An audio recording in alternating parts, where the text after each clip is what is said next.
So, welcome to the World Alliance of Qara'im weekly Torah study. Let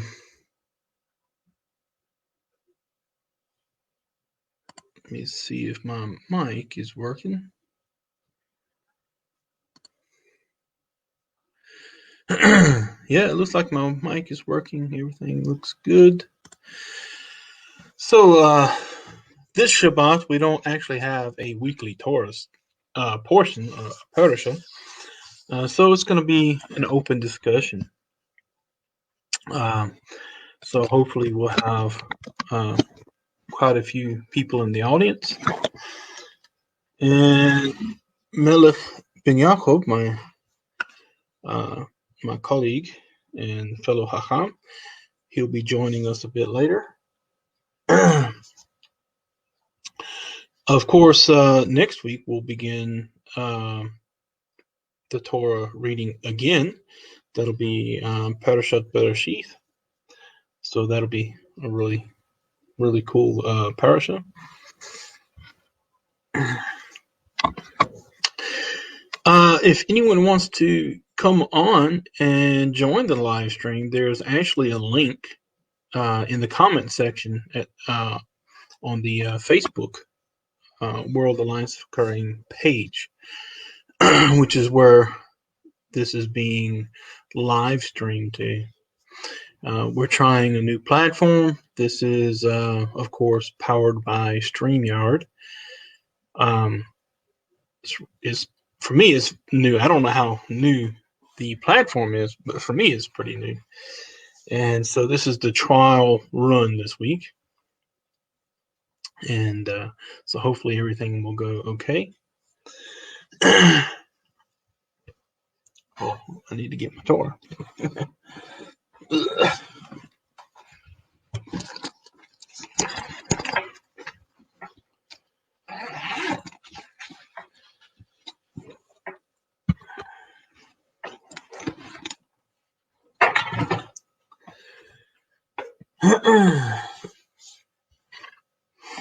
Of course, we were a bit late in advertising for this week's study.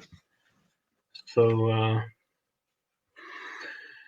hopefully everyone will be able to join if they want to join, participate if they want to participate, ask questions.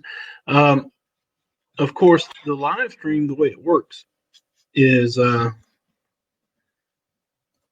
it will shalom. I don't hear you. All right, I think you can hear me now. Yeah, I can hear you now. Shalom.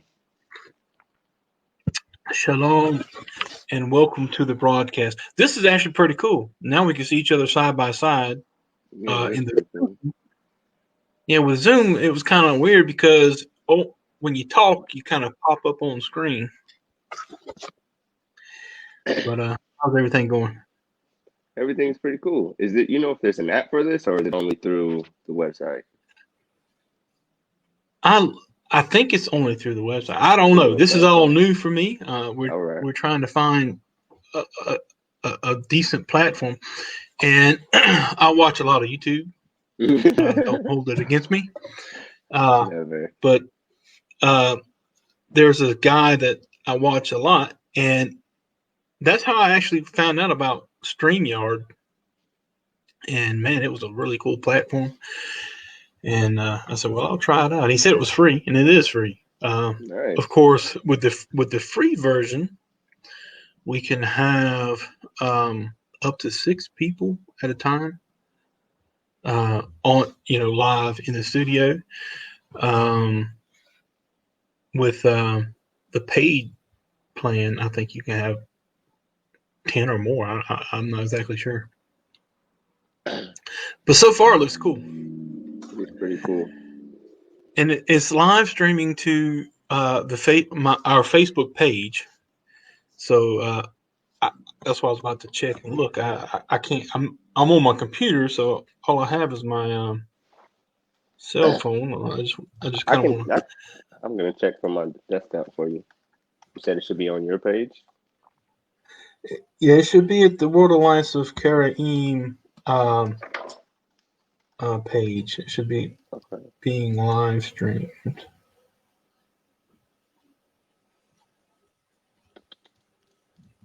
I gotta see if I will.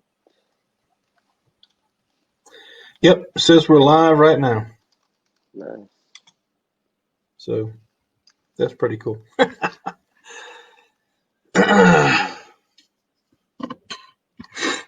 So I have two cats that are like miniature lions running around. So Damien, he's my roadie. So he when I start reading Torah, he'll more than likely come up and start meowing. Okay.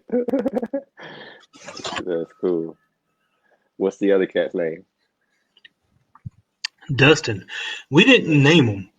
We the lady that we bought him from had already named them. They were maybe a month or so old when we first saw them. And then we had to wait until they were weaned. I can't remember how old they were then. I think maybe three months. And then we brought them home. And it's so strange because when I first got them, they could fit in my hand, you know. And now they're like huge. They're Maine Coons, so they're a pretty big cat. In fact, you see the little tree, the tree behind me. This camera is actually backwards, the way they have it now. The way they have but anyway, it now. Yeah, we had to buy this scratch tree or whatever you call it. Special made for Maine Coons because they're such a big cat.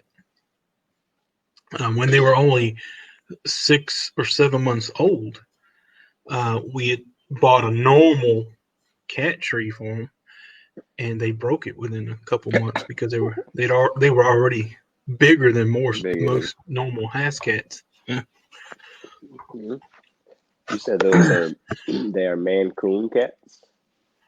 Yeah, Maine Coon. Maine Coon. How do you spell that?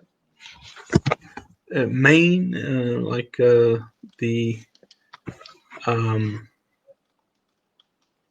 state of Maine, or Maine, I think. Maine Coon. I'm not sure if it's a Koon or a Coon. I'm not exactly sure. Coon. I Yeah. got him. Oh wow, Yeah, that's a pretty big cat. Yeah, they're big. And we got 2 of them. Wow.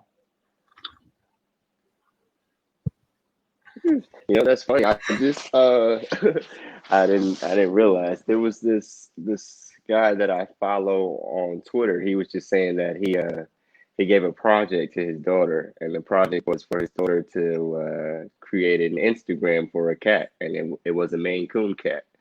So I noticed him saying that in the tweet, but I didn't know that it was a special cat like this that gets really large. That's pretty cool. Yeah. I'm gonna have to go give the little girl a follow.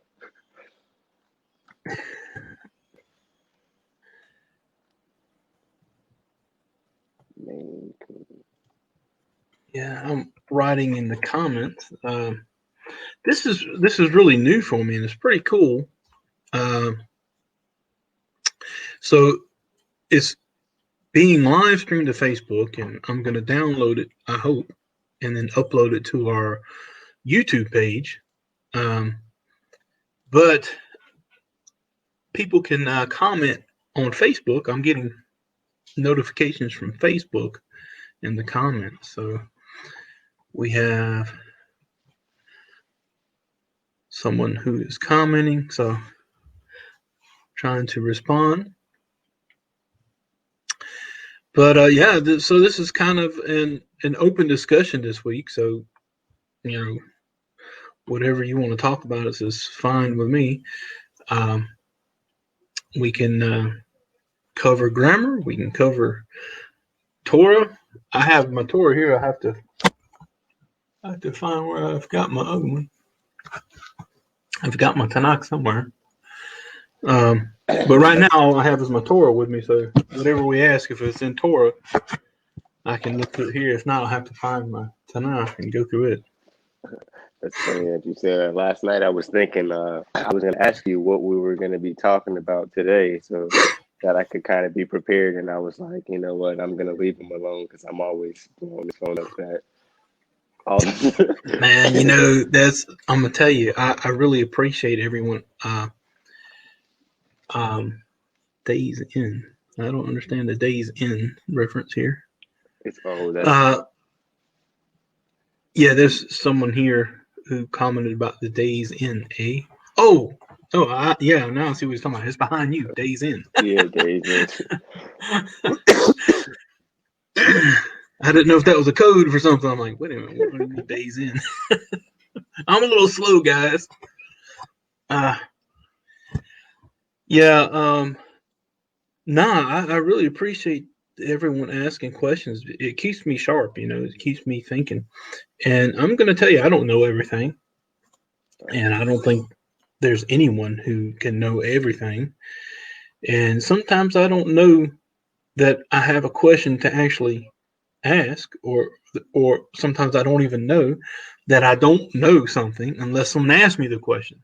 So then I have to think about the answer. And if I don't know off the top of my head, I have to look for it. And I've had lots of really great questions over the years. And the new digital stuff is pretty new. Normally, I started back in the early 2000s when we had, I don't know if you know the old Pal Talk. We used, I don't want to embarrass you or anything. How old are you? I will be more than 20. Okay, well, you were about 10 years old back then. whenever we started with Pal Talk, that was in the early 2000s, and basically it was a like a chat group, and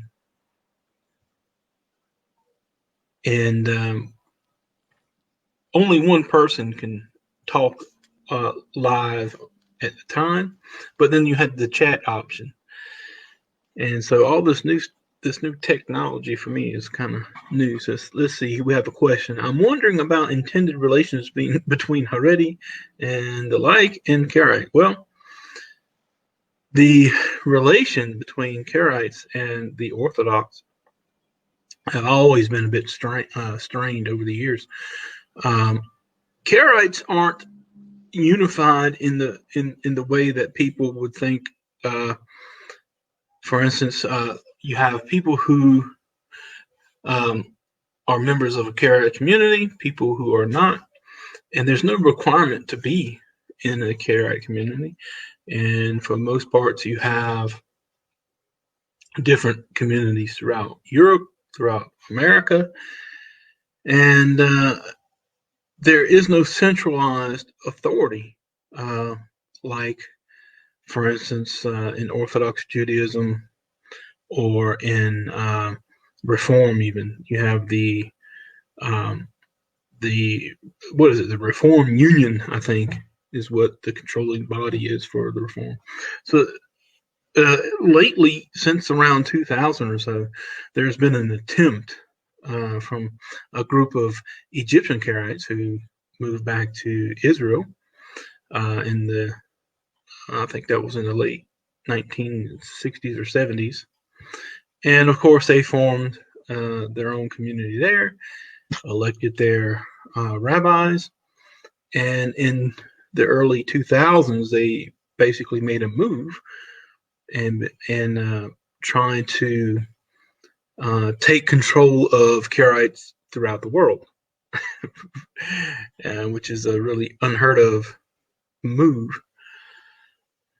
And so, anyways, because the Karaites aren't controlled by a single body, a governing body, the attitudes of Karaites towards Orthodox Jews will be a little bit different depending on the community. You have some communities who are pretty warm and welcoming, and they don't mind Talmud or rabbinic halakha. And then you have other communities who are completely opposed to it. And we see this even in the writings of the Karaite Hakhams, from the Middle Ages. There were some that were completely against it, and there were some that were okay with it. And they encouraged most Karaites to actually read the Talmud and learn it, so that they'll know, so that they can know what it is they're actually standing against. Me personally, I don't read the Talmud unless there's a question about it, and then I try to find the answers in it. I'm not opposed to anyone reading it. I don't care. My idea is that the Torah is the foundation of any halakha. It doesn't make any difference which group you want to go by. And so my personal view is that we should spend more time learning and reading Torah. And if anyone wants to cooperate and let's learn Torah, then that's fine with me. But if one says that I have to follow some opinion of a dead rabbi, then no, I'm not going to do that. And for the most part, you see that in some communities where they demand that you toe the line of a certain group, or else you'll be ostracized and cut off.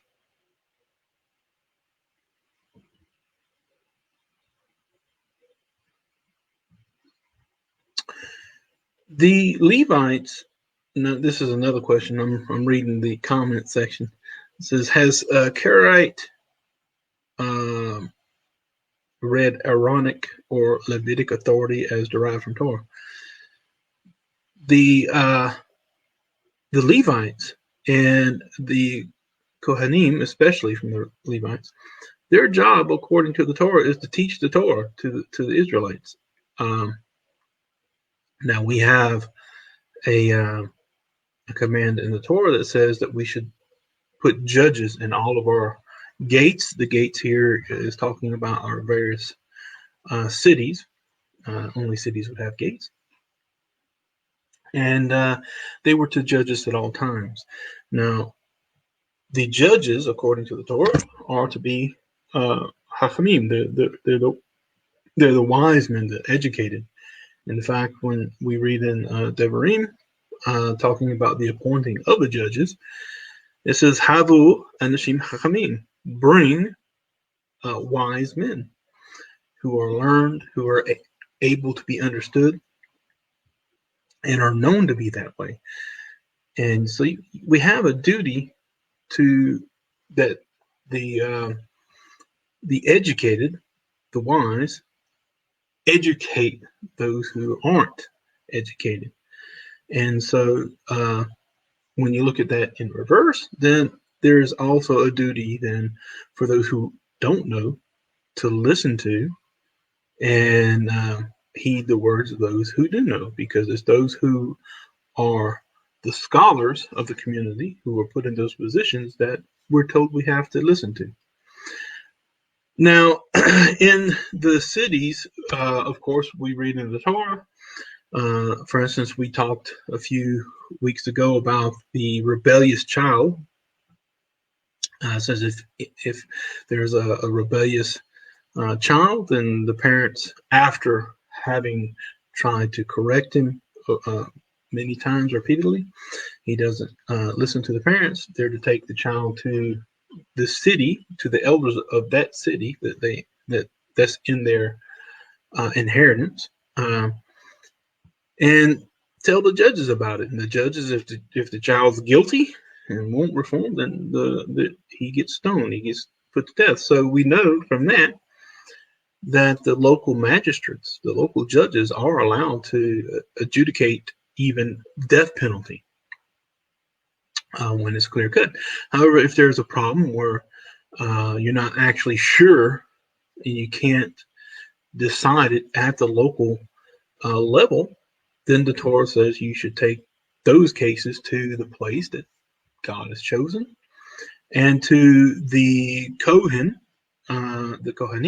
the Levites, who happened to be in office in those days. Now, it's very important to understand that it says in those days, because that means you actually have to have a living authority. The Torah wasn't meant to be stagnant. You're allowed to have jurisprudence develop over time, and that's not adding or taking away from the Torah, because that's actually told. That's what you're told to do. And it says that they will listen and deliberate the case, and then they, now this is always in the plural, they will explain to you which way to go, and you can't leave from that right or left. And it's also in there, it explains that whatever they tell you to do from that place, and this is talking about the place where God sets his name forever, then you have to do that.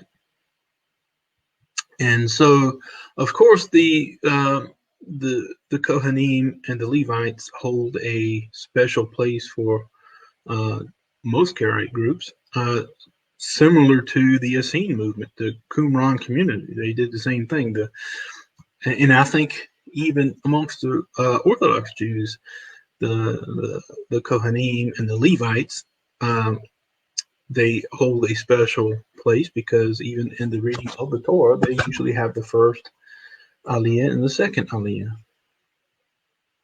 But to make a long comment short, yeah, we recognize the special place that the sons of Aaron and the Levites have.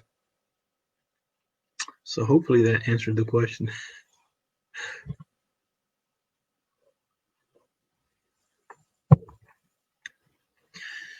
I think I lost somebody.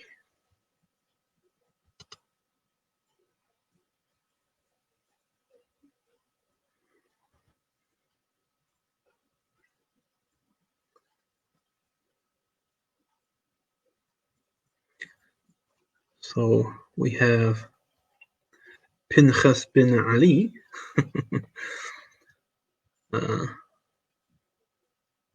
He might be having trouble with his Wi-Fi. So I hope I pronounced your name Sufin. I hope that's correct. If you have any further questions, or if you want to join the live stream, there should be a link there. I don't actually have the page open because it messes with my I'm using a Bluetooth.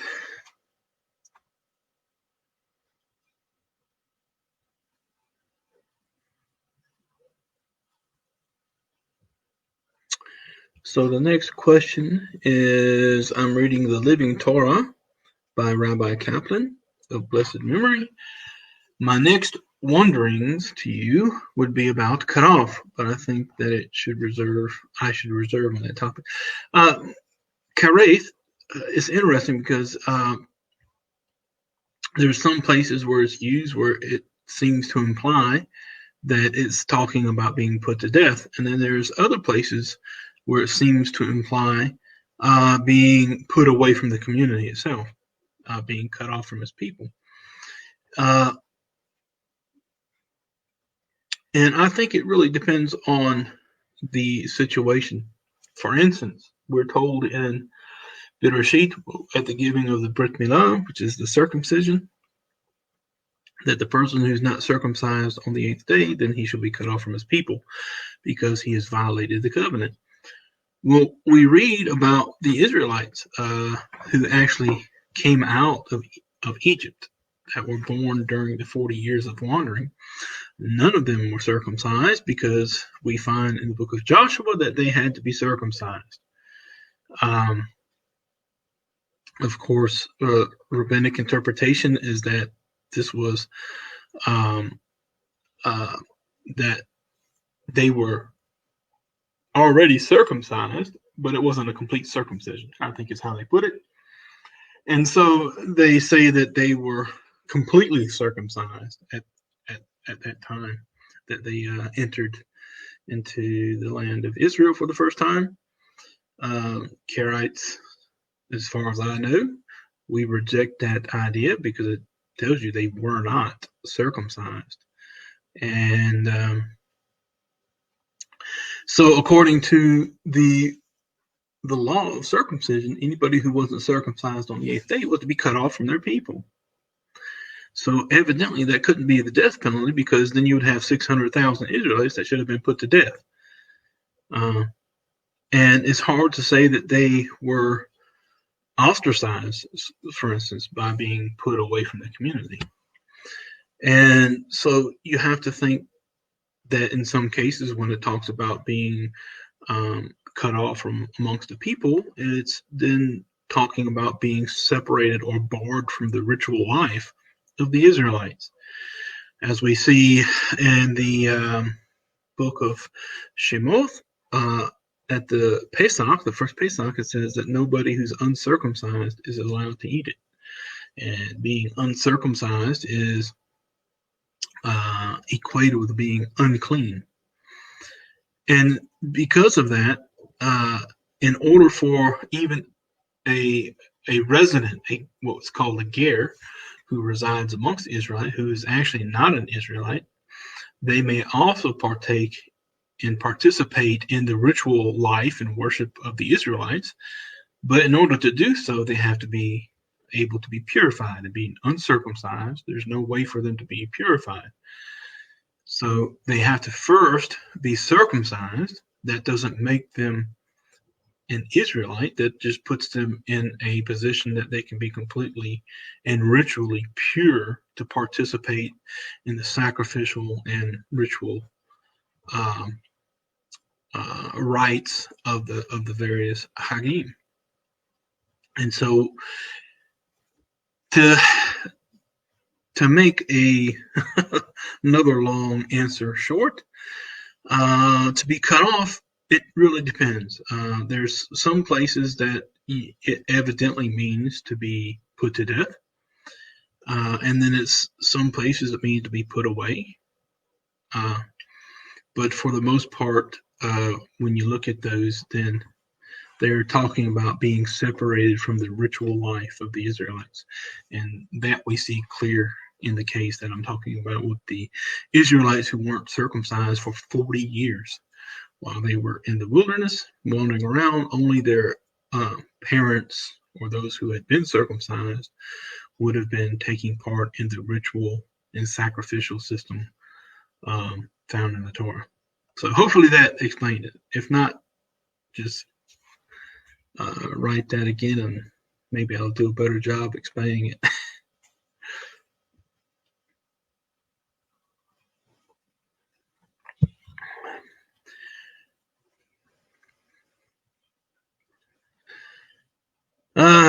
Okay. So the follow-up question is, of course, I'm wondering about heaven and teshuvah.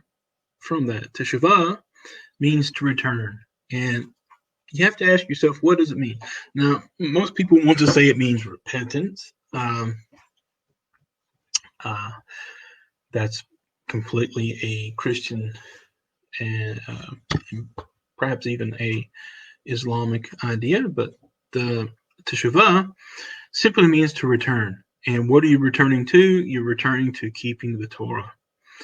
And we see that in both Leviticus and Deuteronomy, when it talks about the possible exiles of the Israelites for failing to keep the Torah. It says, if in those places of exile you return. And what it means is you return to keeping the Torah, then the exilees will be returned to the land. Now, this idea of heaven, that is also something that you don't find. You know, I hear a lot about heaven. Heaven, the word heaven is actually a Indo-European term. Shemayim is what's used in Hebrew, and it just means the sky. And we see that in the very beginning when it talks about the creation of the heavens. Okay, and this is on the very first page, the first parasha of the Torah. And it says, "Vayomer Elohim yehi rakia b'thoch hamayim." And so God says, there should be a rakia, which means doesn't mean dome. It just means a partition. Okay, and the word is actually a passive participle, so it's talking about something being stretched. Okay, it says, "Let there be an expanse in the midst of the waters." Wihi mavdil bein mayim lamayim, and it should be as a separation between waters and waters. ويعس إلهيم את הרקיע ויבדיל בין המים אשר מתחת לרקיע ובין המים אשר מעל לרקיע ויהי כן. And so God made the expanse, and he separated between the waters which were above the expanse and the waters which were below the expanse, and it was so. And so God called the expanse Shemayim. So here we have what the idea of heaven is. Shemayim, it just means the sky.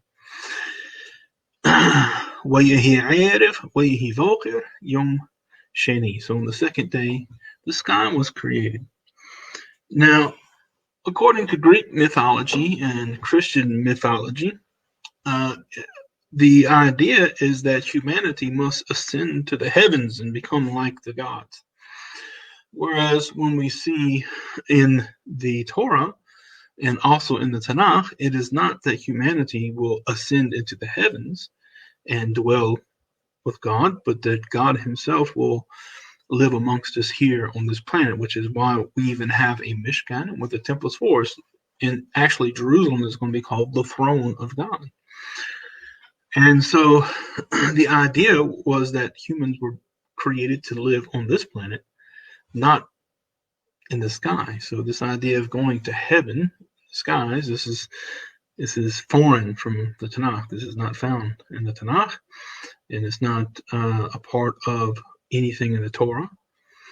You're never told you have to be good. You have to be careful, because once you're buried, you can be dug back up in a later time and be held to judgment. That idea is actually not in the Torah. Of course, as Qara'im, we do believe in a resurrection and a final judgment, but that's derived from other passages in the Tanakh itself. But of course, that's not going to heaven in the idea that some Jewish groups portray it, or even the Christians understand it, or even the Muslims. We don't have that in the Tanakh. So hopefully that answers the question. Teshuvah just means to return to keeping the Torah. And to have a really wonderful idea about it, you can look in Ezekiel chapter 18. It tells you what Teshuvah is.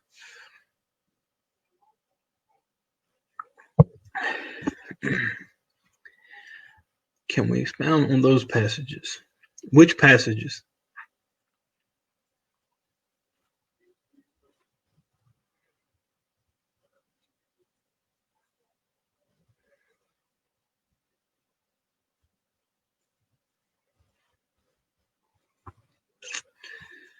I think you're talking about the passages. The resurrection and second judgment. All right. Right now, let's focus on the Torah, and I'll give you a really cool. Now, there's different ideas amongst Karaites. Some say that there is no resurrection of the dead. That's all just talking about the return of Israel from exile, and that is possible.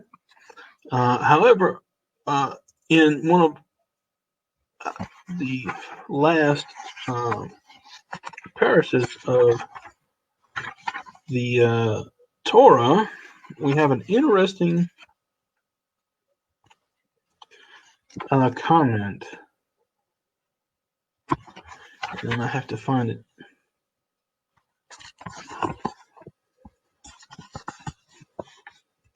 Give me just a minute.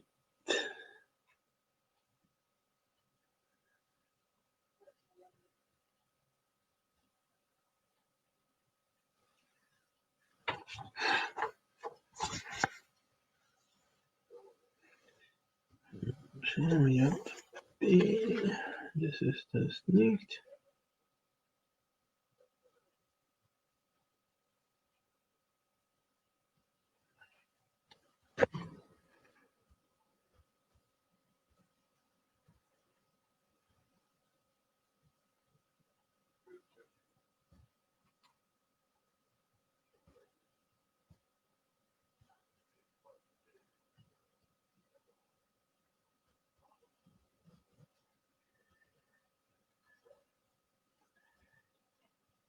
Oh.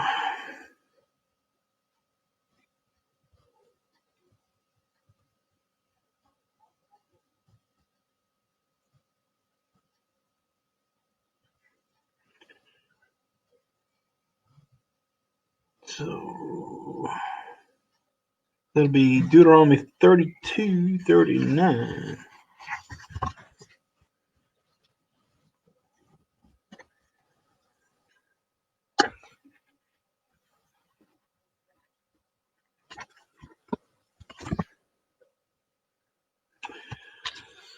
So, Ezekiel, yeah, I have to dig out my Tanakh for that. All I have right now is the Torah. Give me just a minute. We'll read that. It says, Ra'u ata ki ani hu wa ain Elohim imadi ani amith wa ahayye machasti wa ani irpe wa ain miyaddi matzil.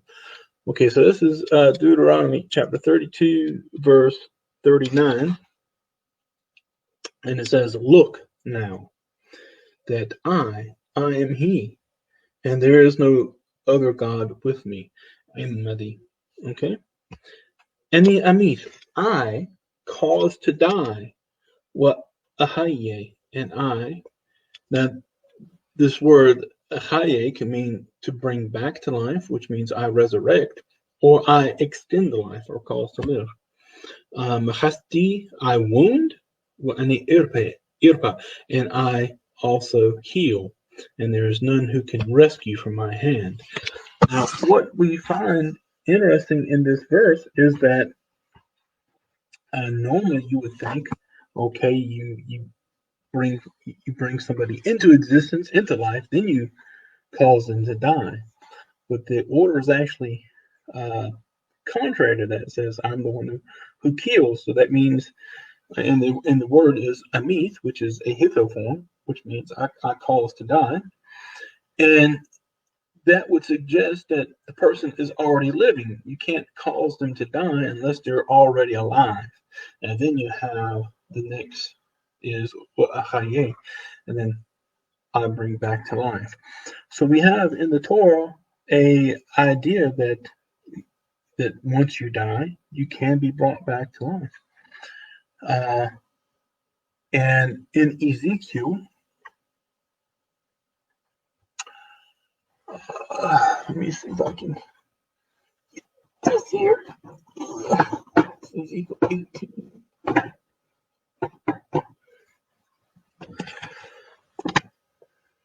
Have to look it up so we can get to the one in Ezekiel. Oh, I missed the question here.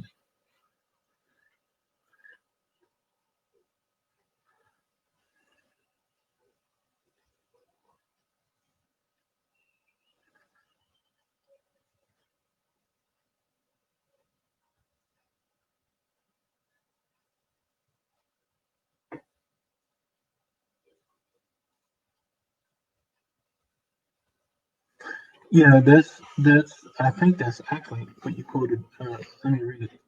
It says, "Therefore, you Israelites, I will judge each of you according to your ways," declares the sovereign Lord. And turn away from all your offenses, that sin will not be your downfall. Rid yourselves of all the offenses you have committed in heart and in your spirit. Why will you die, people of Israel? For I take pleasure in the death, declares the sovereign Lord. And that's basically the idea in Ezekiel. It has 3 situations in Ezekiel. The first one is of a man who happens to be a good man, who has, I think he has a son who ends up doing something wicked. It says because of the wickedness that he does, he'll die. However, if that wicked man has a son, or if that wicked man turns away from his sins, then he'll live because of his righteousness. And that's the point. It says the righteousness of the righteous will be upon him, and the wickedness of the wicked shall be upon them. Nobody is going to die for someone else's sin. We're all ultimately responsible for it. And I'm paraphrasing because I'm not actually there yet. It's in Ezekiel 18.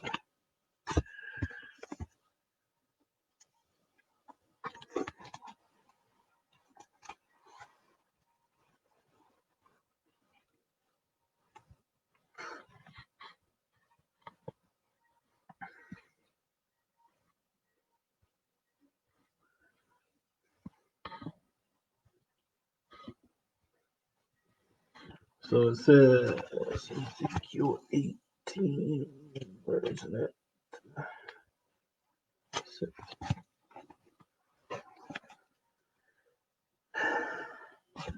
Okay. It says, وَيَحِيدَ دَبَرْ Adonai Eli lemor. And so the word of Adonai came to me saying, مَا لَكُمْ أَنْتُمْ مُشْرِكِينَ את המשל הזה על אדמת ישראל לאמור, אבות יאכלו בוסר ושני הבנים תחיינה. And so it says, what is it, or what's with you that you're explaining this parable, this mashal, upon the land of Israel, saying that the avot, the parents, they eat boser, which is basically something sour grape. And the teeth of the children are I guess you would say, I think they translate it as like set on edge or something. But it's where you eat something really sour and you're kind of like this. It means.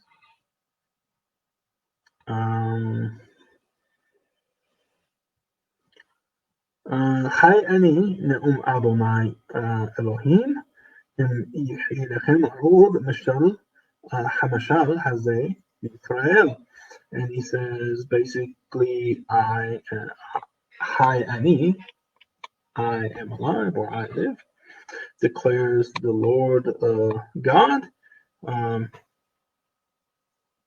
Im yihi lechem od mishal hamashal hazeh, that if it shall be for you anymore this parable in Israel, which is basically saying you're not going to say it anymore.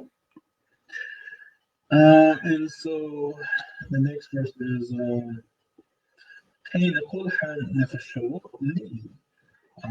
look, all the souls are mine. They are mine. Kenefesh ha'av, kenefesh ha'bein li heina. As the soul of, or as the life. Nefesh means life, but it's translated mostly as soul. The life of the Father and the life of the Son, they are both mine. Hanefesh hachotev he samut. The soul, or the person, the life that sins, it shall be put to death. Okay. وإيش كي يحيي صديق وعسى مشبات وصدقاء. However, وإيش in a man that shall be righteous, sadiq, and he shall do according to judgment and righteousness. Il harim lo achal, and he is not eaten upon the mountains. This is probably in a reference to eating the sacrifices of the high places of the Canaanites, who we were told we were supposed to destroy those high places anyways in those altars. وعينا لو نسى il gelule beit Yisrael, nor has he lifted up his eyes to the idols of the house of Israel. With Ashit Ra'ihu lo Tamei, nor has he defiled the wife of his neighbor. With Isha Nidah lo Yukrab, into a menstruating woman Nidah, which means in her separation. You're supposed to separate yourself from a woman who's menstruating. He doesn't come near to. What Ish lo Yoneh, and he doesn't oppress a person. Chabolotho chov yashiv. However, his debt he returns.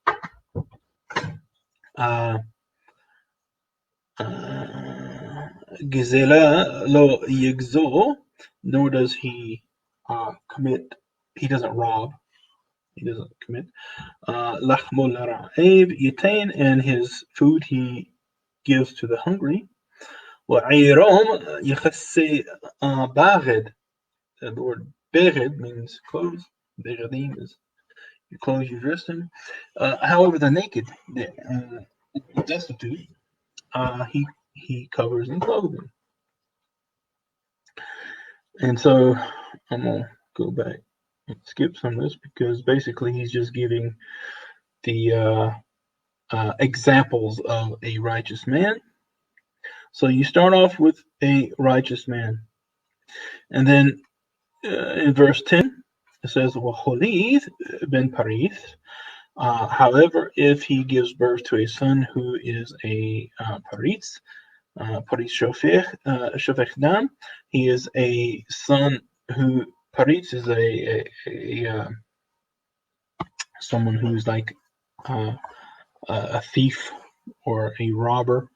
Shofech Dam, he spreads blood. Wa'asa ach me'ahad me'ele, and he has done one of these things. Wahu et kul ele lo asa ki gam il harim achal, and though he has not done any of these things yet, he has eaten on the mountains, or at Ashet Ra'ehu Tamei, or he has defiled his neighbor's wife. And so he explains the different violations now. And the question is, he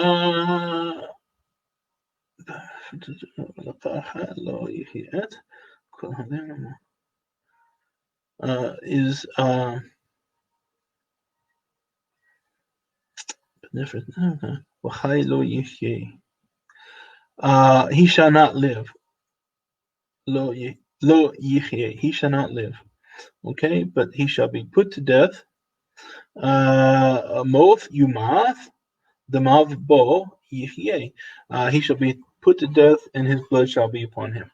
So he's talking about the son now of a righteous man who doesn't follow his father's advice, father's example. And this goes back to the Torah, where it says that the son shall not be put to death because of the sins of the father. Neither shall the father be put to death for the sins of the son, but each person shall be put to death for their own sin. Okay. Now, the next instance says, "Wahine holid ben wayar et kul hatot aviv asher asa." Now you have this wicked man who actually has a son, who actually sees the wickedness of his father, that what his father's done. and he fears, and he doesn't do according to them. Kahain is in the feminine here because it's talking about the chatof, the sins, which is also feminine. And then I'm not going to go all the way back through because it just basically is a bit redundant. It's going back to explain that he didn't do those things that his father did.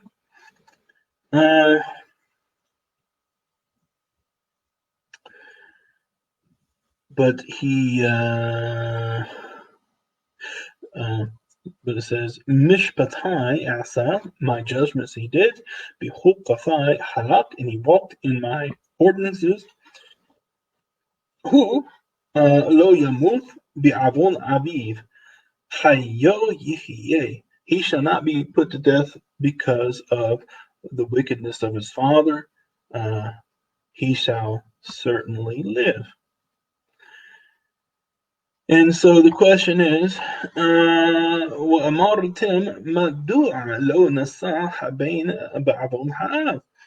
so the question is, you say, why doesn't the son bear the sins of the father?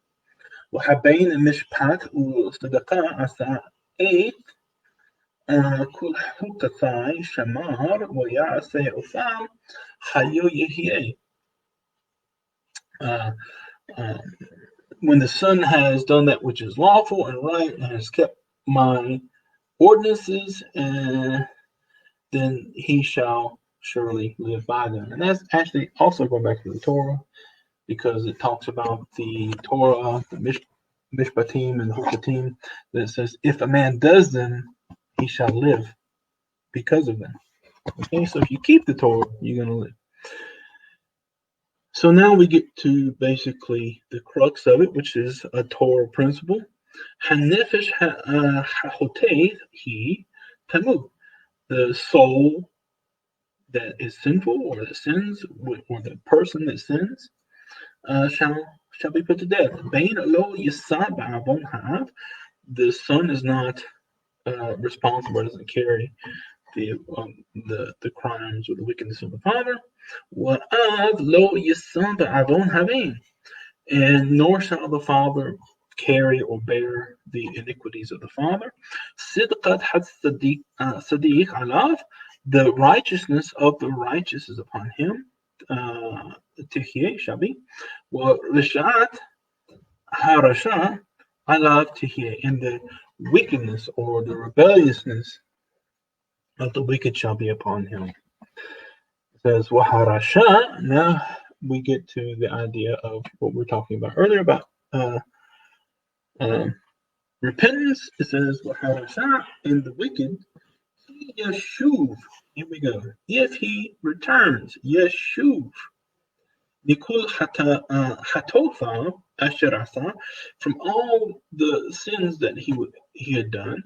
Ushamar et kul hahukathai wasa mishpat usadaka hayo yihyeh lo yamut. It says, and if he returns from doing the sins, and he actually keeps Shamar et kul hukatai, he keeps all of my ordinances, and he does judgment and righteousness, then he shall certainly live, not die. Kul pisha'av asher asa lo yizacheru lo. All of the wickedness that he had done, all the transgressions and crimes that he had committed, shall not be remembered against him. Okay? Lo yizacheru. They shall not be, this is the nifal, they shall not be remembered against him. Okay? Bisidqatho asher asa yihyeh.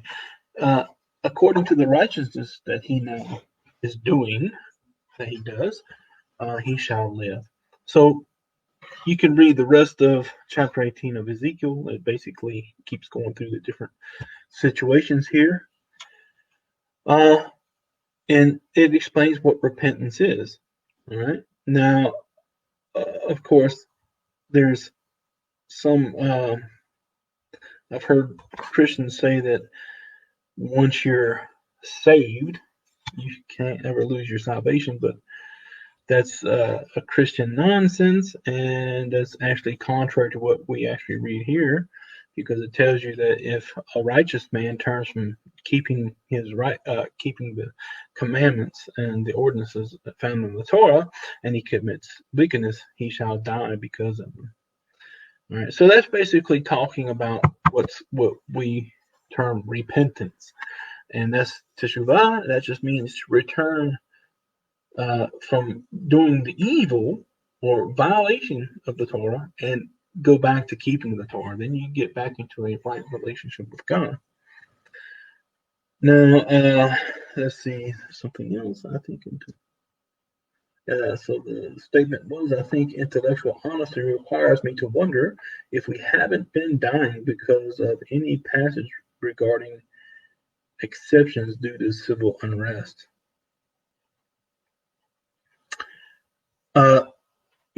That's an interesting point. When we look at the Torah, there's two separate situations.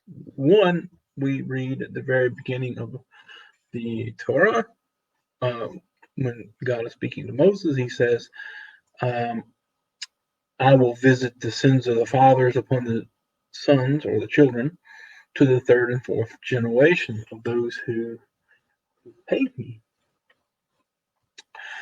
But then we see this idea that the sons or the children shall not be put to death for the sins of the father. How do you reconcile these two? Okay.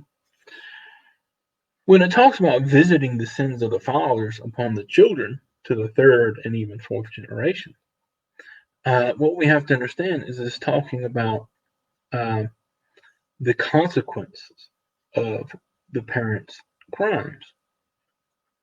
Children aren't responsible legally, and they shouldn't be put to death because of the crimes of the fathers. I mean, if the father went out and murdered somebody, is found guilty of murder, then the court can't put the death penalty upon those children as well.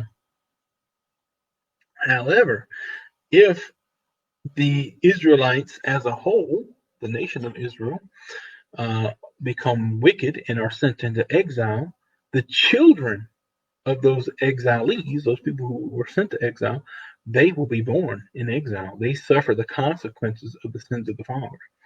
So that's what it's talking about when it talks about the visitation of the sins of the fathers on the following generations.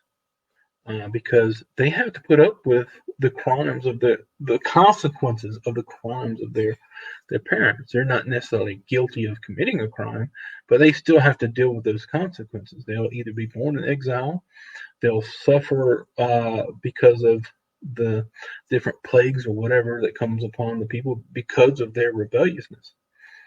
And so when you're talking about people dying due in the civil unrest and all these things, and that's as a consequence of not necessarily the person themselves, but also of the generations that came before them who turned from keeping the Torah and doing those things that please God. So hopefully that answered that question.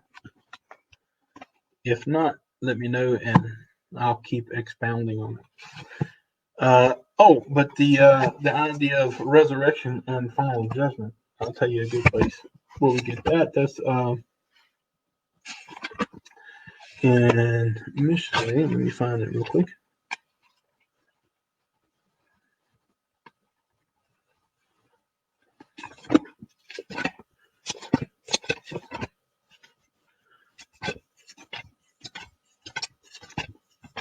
Mishlei. This is going to be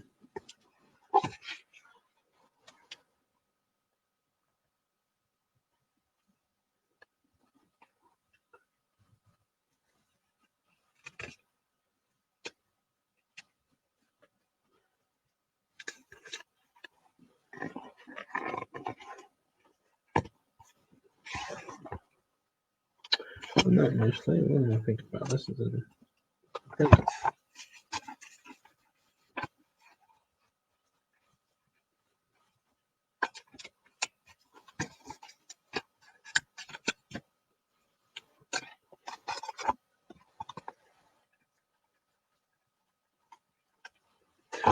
So, Koheleth. And we're going to go to chapter 12 of Koheleth. I've experienced some.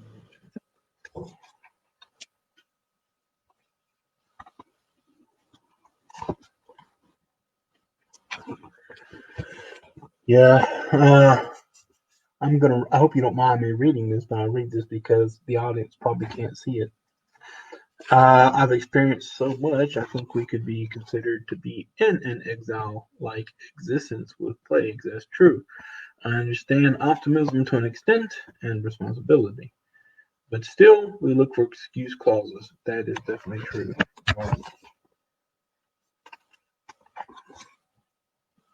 So this is chapter 12 of Koheleth, which is Ecclesiastes in English, I think.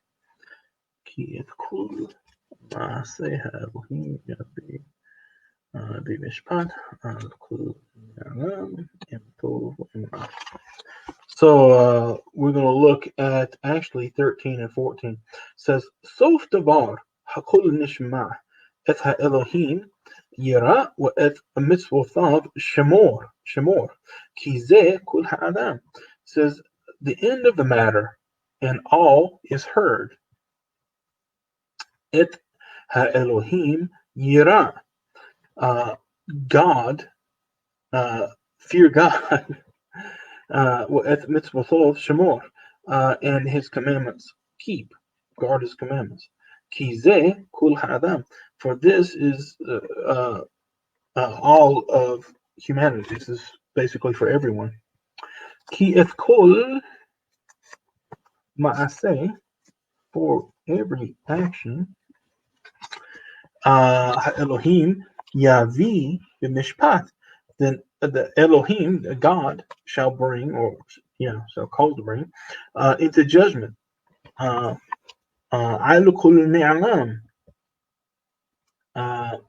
this, you can actually read this in one or two ways. It could be even against all that is hidden, or according to all that is known. But I like the hidden one first, mainly because the idea of alam is in other Semitic languages to be known. So there's even against all that has been hidden, imtol wa imra, whether it's good or bad. So at the end of the day, the every human being has the responsibility to keep the commandments of God, because God himself will bring all those actions into judgment, whether they're good or bad. So that's where we get the idea clearly that in the end, everything that we do is going to be brought into judgment. So if they're going to be brought into judgment, then usually we think that there will be a resurrection to bring us into that judgment. So what else? I think that was it. So did that answer your question, or do you have anything specific that I need to go over again? It's pretty good questions.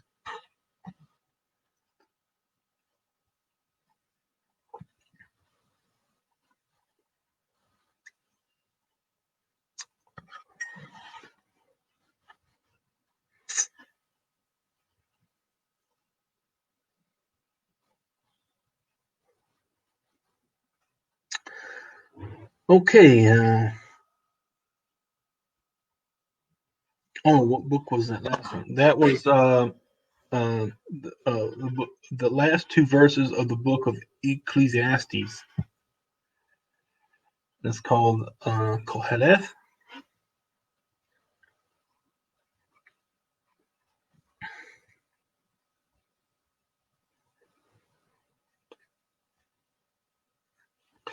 You are very welcome. So what's the next topic? Today, like I said, is open. It's an open topic day. All right, here's Rich. He's coming back in. All right, Rich. All right, I can see you now. I have you on my desktop, but you're froze, so I don't know That's what's no going problem. on. My Look, Wi-Fi ain't good. I'm gonna take a short break. I'm not gonna uh, I'm not gonna end the live stream, but I'll Okay. be right back. Okay. All right, no problem.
Okay.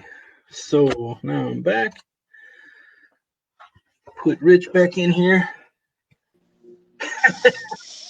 Can you hear me? Yeah, I can hear you now. Uh, wow. So did you get those things I was talking about with the repentance and the resurrection and the final I judgment? I heard all the way up to the reading of Ecclesiastes 12:13. I think at that point, after you read Yeah. the verse, you froze up on me.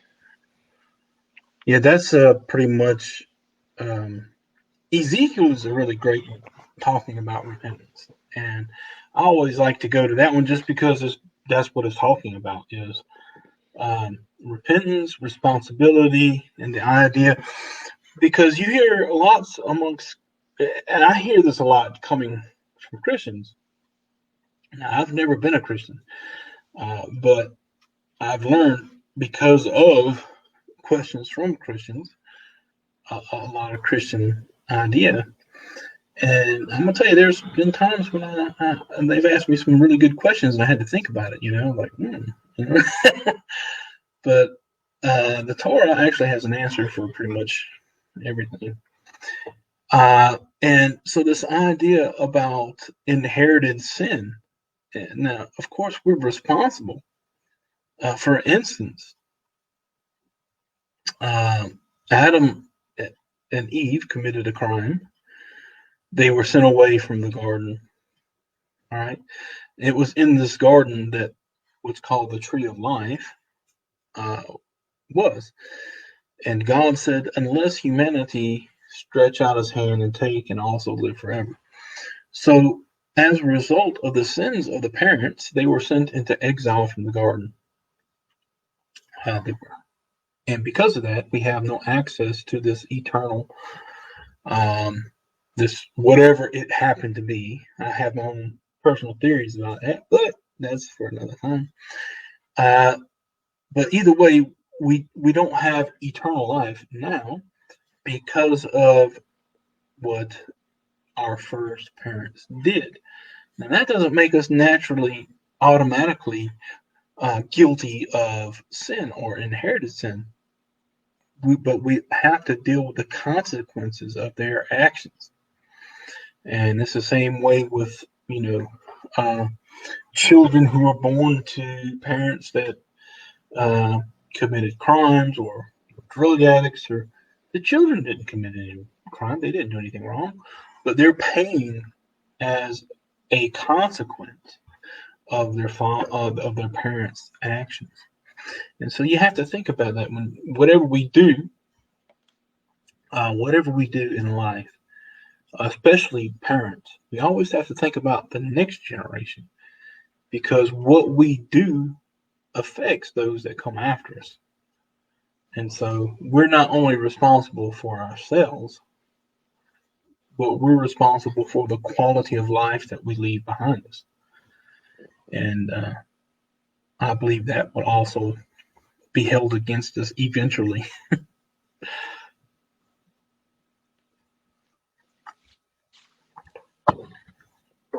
So what's the next question? Or do you want to just read some Torah?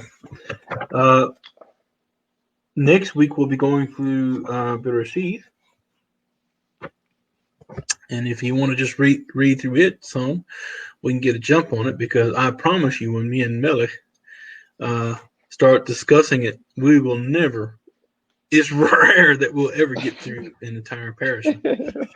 All right, yeah. Well, we can certainly get a jump start on that. Just let me know where we'll be starting at.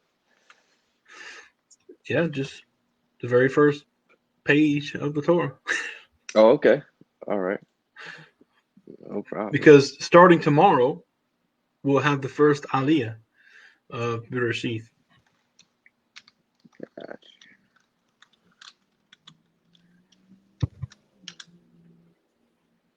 Yeah, this is good. This will be good for me to read in, because like I told you, I want to start doing the recording, and this is where I'll be starting. And there you go. Well, the idea is we're wanting to have like an ongoing Torah commentary. And that was the idea of doing the weekly Parashot. And hopefully, as long as the internet remains an option, these videos will stay up, or until they kill YouTube or Facebook. Right. But I've attempted to write a commentary of the Torah several times, but it takes so much. Whenever I begin to write, there's so many things to cover and write about. I remember the first time I began to write, I was only on the first few verses of Bereshit, and I had almost 100 pages written. Wow. And then I started thinking, man, no one's going to ever read this. By the time I get done, you'll have probably 20 volumes just on the book of Genesis. So, and that's probably a hard part for any commentator, is to decide what should you actually talk about and what not. Most of what I was writing had to do with a lot of grammatical issues, a lot of continuity issues, and how we look at what's being said in the from the very beginning.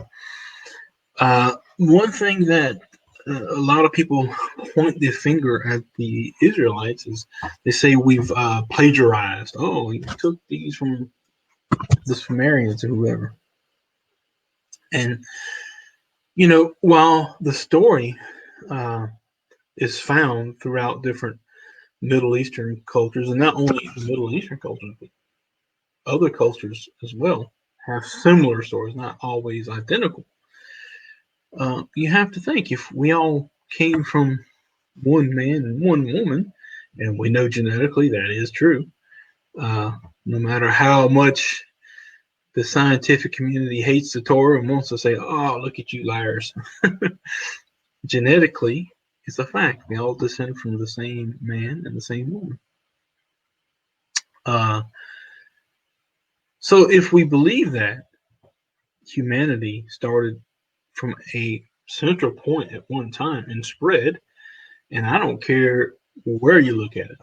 Of course, the Torah talks about a place in the Shinar, which is a place that most modern scholars say it's the Tower of Babel. And of course, the Torah talks about this building project where humanity was separated. But then we have this idea of the out of Africa movement. We know that's true. We have to admit that's true. But it doesn't really matter from which point of view you look at it. Humanity was in one spot, and from that one spot, we spread out across the world. That's a fact. Right. So if we believe that, then of course the stories and traditions that we had from that original place was passed on. Now they might not always be identical, because as we know, over time things get added or taken away. But right. The main theme remains the same, and that's what I find really awesome. That throughout the different cultures, you have this main theme, and that's what's called a cultural memory or something like that that's been passed down. So when we read this, I'll comment on how it's so similar to the stories of the Sumerians that we actually have a record of, and also the later Babylonians, because the Sumerians have it with one set of deities, and the Babylonians actually have it with the next generation of deities. But the story is basically the same. Interesting. Okay. So, the first aliyah. Bereshith bara Elohim et hashamayim wa et ha'aretz. At first, God created the skies and the earth. وهآرت هيثا ثوه وبوه وخوشخ على بني ثهوم وروح Elohim مرخفت على بني هاmayim. Now the earth was tohu wabohu, which basically means completely in a state of utter chaos. وخوشخ على بني ثهوم, and darkness was upon the face of the deep, the Sahom. Now, in this, we see several things. Number one is the first thing we have to explain is a bit of grammar. A lot of people who read the English, they read the first verse as if it's the first in the narrative, and that the narrative begins with the first verse, and that's not the case. The actual narrative begins with verse 2, and we know this because we have what's called the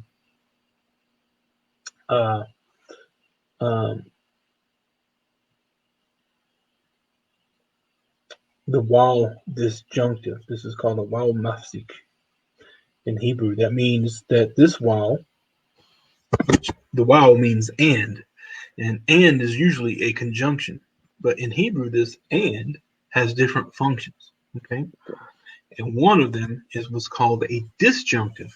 It is no longer a conjunctive where it joins two ideas, but now it's a disjunctive.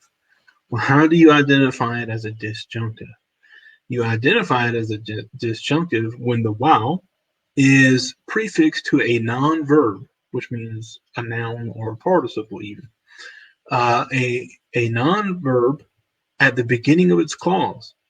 Okay, so ha'aretz is at the beginning of its clause. Okay, and it's a non-verb. It's a noun. Okay, so since this waw is prefixed to this noun, it's what's called a disjunctive waw, or a disjunctive and. So what that does is basically it puts a separation between this new verse and the verse preceding. So the actual narrative of the creation begins in verse 2. So the very first verse is Bereshith, which means at first. Bara Elohim, God created. Eth Hashemayim, the skies. Wa eth ha'aretz, and the earth. So that's just a general statement, because we see that the heavens is created on day 2, And then the earth is actually on the following day. So now we have the earth was tohu wavohu, which is completely chaotic, and there was darkness upon the face of the Tehom. Tehom, some etymologists have linked to the old Sumerian Tiamat, which was the primordial water that surrounded the earth. So Tiamat, in the old Babylonian and Sumerian stories, represented the chaotic primordial waters. And of course, depending on which view you go through, one of the deities in the Babylonian story is Marduk, who ends up killing or defeating this primordial chaos, splits the body of Tiamat, and from one part creates the heavens, and from the other part creates the earth. And from this lower part, he also creates humanity. And so this is how we tie this to it. And even though we reject the idea of polytheism, that doesn't necessarily mean that the story has to be rejected. And for me, this is just a cultural memory that was passed along, and this is the idea that the Israelites had of it. So there was darkness upon the face of the Tehom, which is the primordial waters. وَرُوحَ إِلَهِمْ مَرْخَفَتْ عَلَى بَنِي هَمَيْمٍ, and the wind of God was hovering above the surface of the waters. وَيُمَرْ إِلَهِمْ يَهِئُرْ وَيَهِئُرْ, and so Elohim says that there should be light, and there was light. So we have Choshech upon the primordial seas, the Tehom, the chaotic waters. And Choshech, as we know, is just an absence of light. So now we have light, which are the photons being created. The heavenly bodies will be created on the fourth day. So God says there should be light, and there was light. Vayar Elohim et haor ki tov, and God saw that the light was good. Vayavdel Elohim bein haor uvein hachoshech. So God distinguished, he separated between the lights and the darkness. How did he separate between them? He understood that one was good, and the absence of that good is darkness. وَيَقْرَأَ Elohim la'or yom, and so God called the light day. So the first day began with light. وَلَخَوْشِ قَرَ لَيْلَ, and to the darkness he called night. وَيَهِي عَارِف وَيَهِي بَوْخِرْ يَوْمْ أَحَدٍ, and so there was an evening and there was a morning one day. So every day, wait, I've got a private chat here. What it looks like.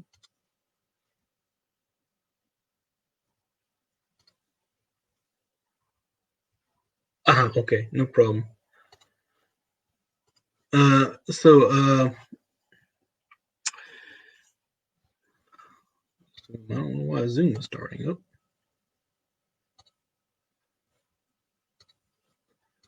I'll pop.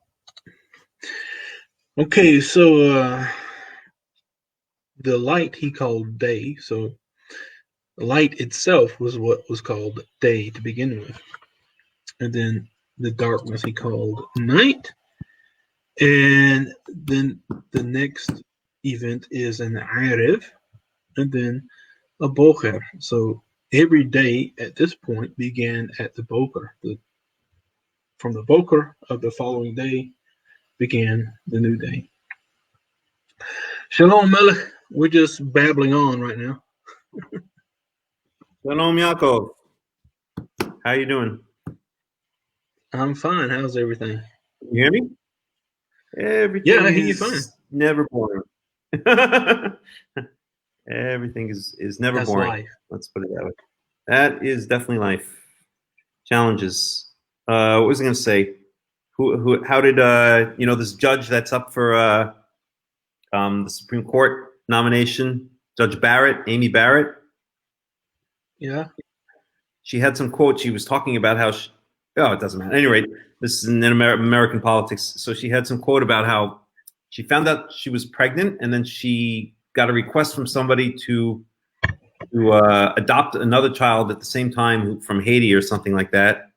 And she said, I'm paraphrasing her response, but her response was something like, well, I thought about it and I realized life is difficult, but at least it's short. So let's do it. Yeah.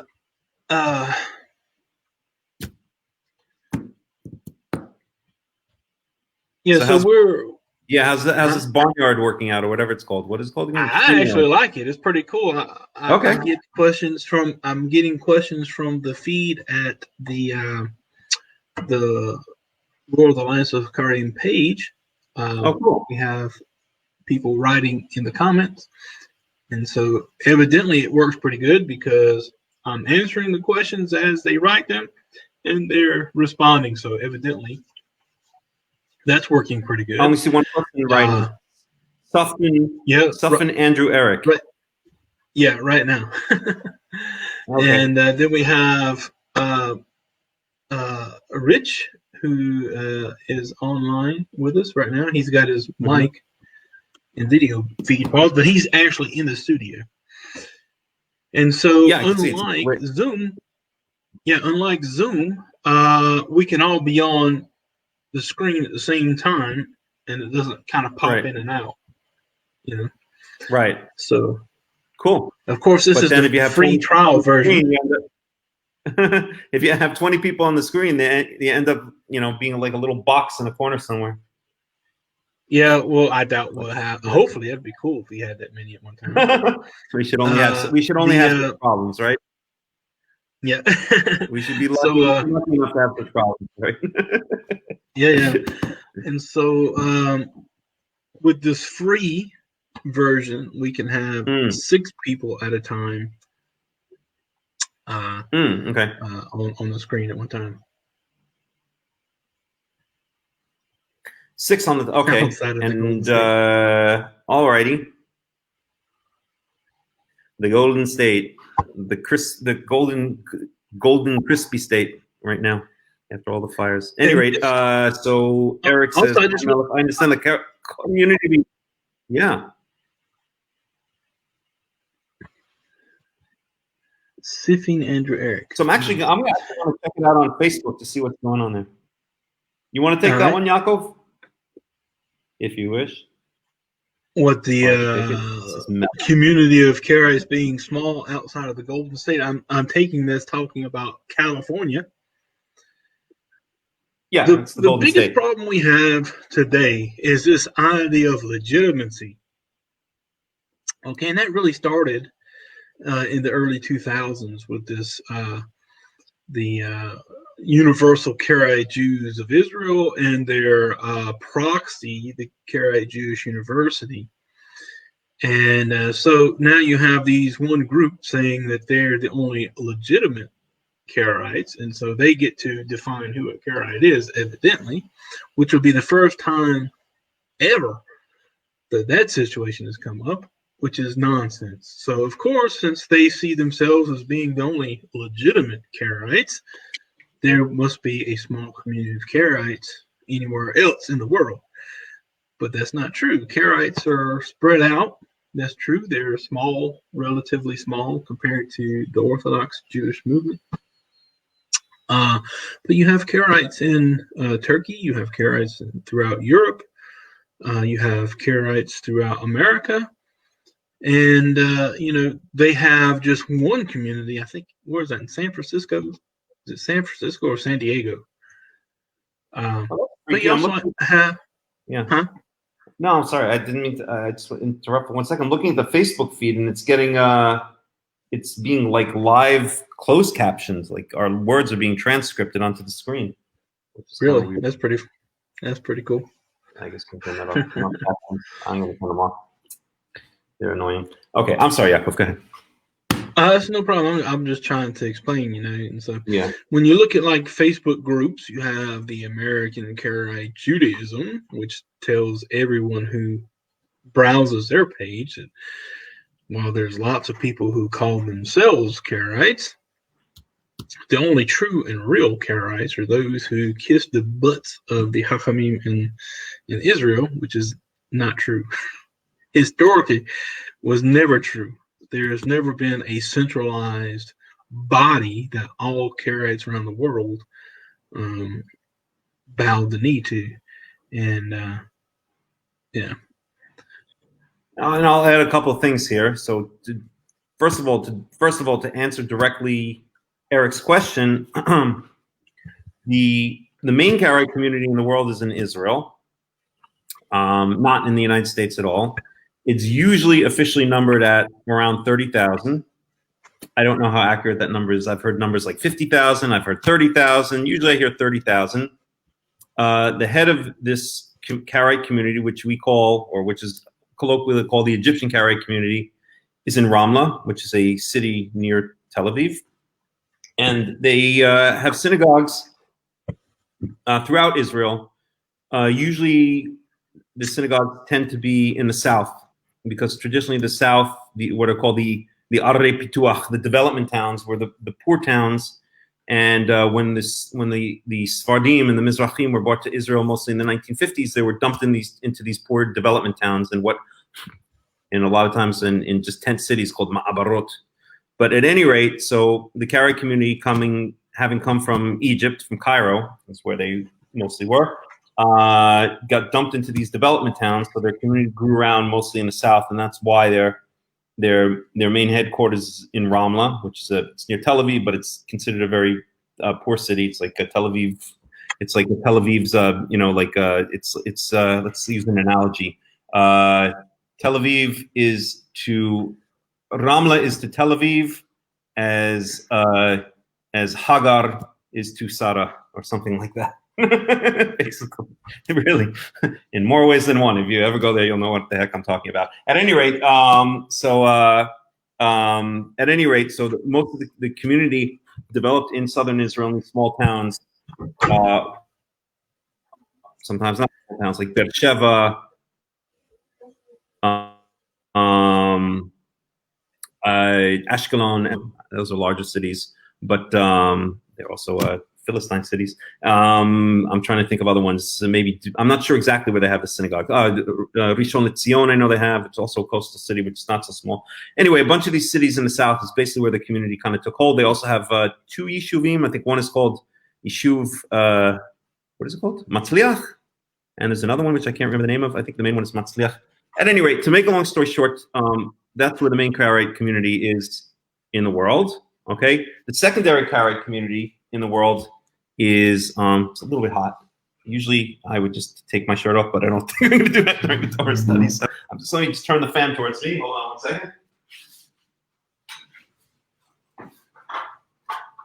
So the other main Karaite center is in, as you mentioned, in the Golden State, based in Daly City. And I'm not at all yet relating to Yaakov's points, which are very valid points, and I'll get to them in a second. But the other main Karaite center is in Daly City. They have a synagogue there.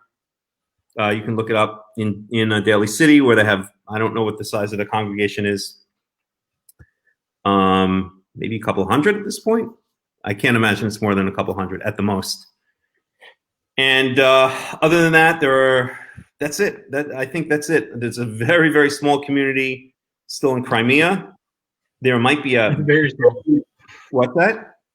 Very small. We had a couple people who had made Aliyah return, so they're back in Crimea. They left Israel. Really? Yeah. There's a small community in Turkey, which I visited in 2012. They have a synagogue in Istanbul. And at that time, the community was, I believe, the number they gave me was 150. I was there for Yom Kippur, and maybe 60 or 70 people showed up. And since then, I'm sure it's dwindled because they all looked like they were, they kind of all hobbled in into the shul on Canes pretty much. So I'm sure it's dwindled since then. In fact, I know the Hazan there is no longer with us. He was an interesting guy. At any rate, so there's this very small community in Istanbul, Turkey. Istanbul was actually a main center of Qara'ism, and one of the neighborhoods in Istanbul is named after the Qara'ites. One of the main neighborhoods in Istanbul, which I visited when I was there 2 times in Istanbul, is called Karakoy, which means Qara'ite village, because before the main center of Qara'ism was in Egypt, now it's in Israel. Before that, it was in Egypt. Before that, it was Istanbul, Turkey. So that was the main. Istanbul was the main center of Qara'ism in the world, and that's why you have which are basically just a boat trip across the Black Sea to get to Crimea. If you look on a map, you'll see. So it's just a little peninsula. What's that? I think it's just like a little peninsula on the other side. Well, Istanbul is on the Bosphorus Straits, and the Bosphorus Straits are what connect ultimately the Black Sea with the Mediterranean Sea. That's why Istanbul is such an important city. And if you pass through the Bosphorus Straits into the Black Sea, you can cross the Black Sea and get to that little peninsula that you're talking about, which is Crimea. Yep. I would love to go there one day, which is now owned by Russia. It used to be part of Ukraine, as you all know. That was pretty famous. And I don't know what I wonder if the Karaites supported the Russians or the Ukrainians. Knowing the Karaites, they just supported whoever they thought was going to win. That seems to be what they usually do. For the most part, they at any rate, and I think there's a very small, Oh, did they? Oh, good for them. And they picked the winning team. At smart move when you're a minority of a minority of a minority. I think there might still be like a tiny community in Troki, Lithuania, if I'm not mistaken. There is a synagogue still there. I don't know if it's active. Yeah. If there's a community there, it's probably like at maybe 10, 20 at the most, I would imagine. But I don't really know anything about that. But do you know anything about the community in Troki, Lithuania? If it even exists anymore? I know there's still one there, but they were like on their last leg in the early 2000s. Right. What's going on now? I have no idea. It's probably the same. Like even here where I live, you have places of worship that historically were very large communities that are empty. Mm-hmm.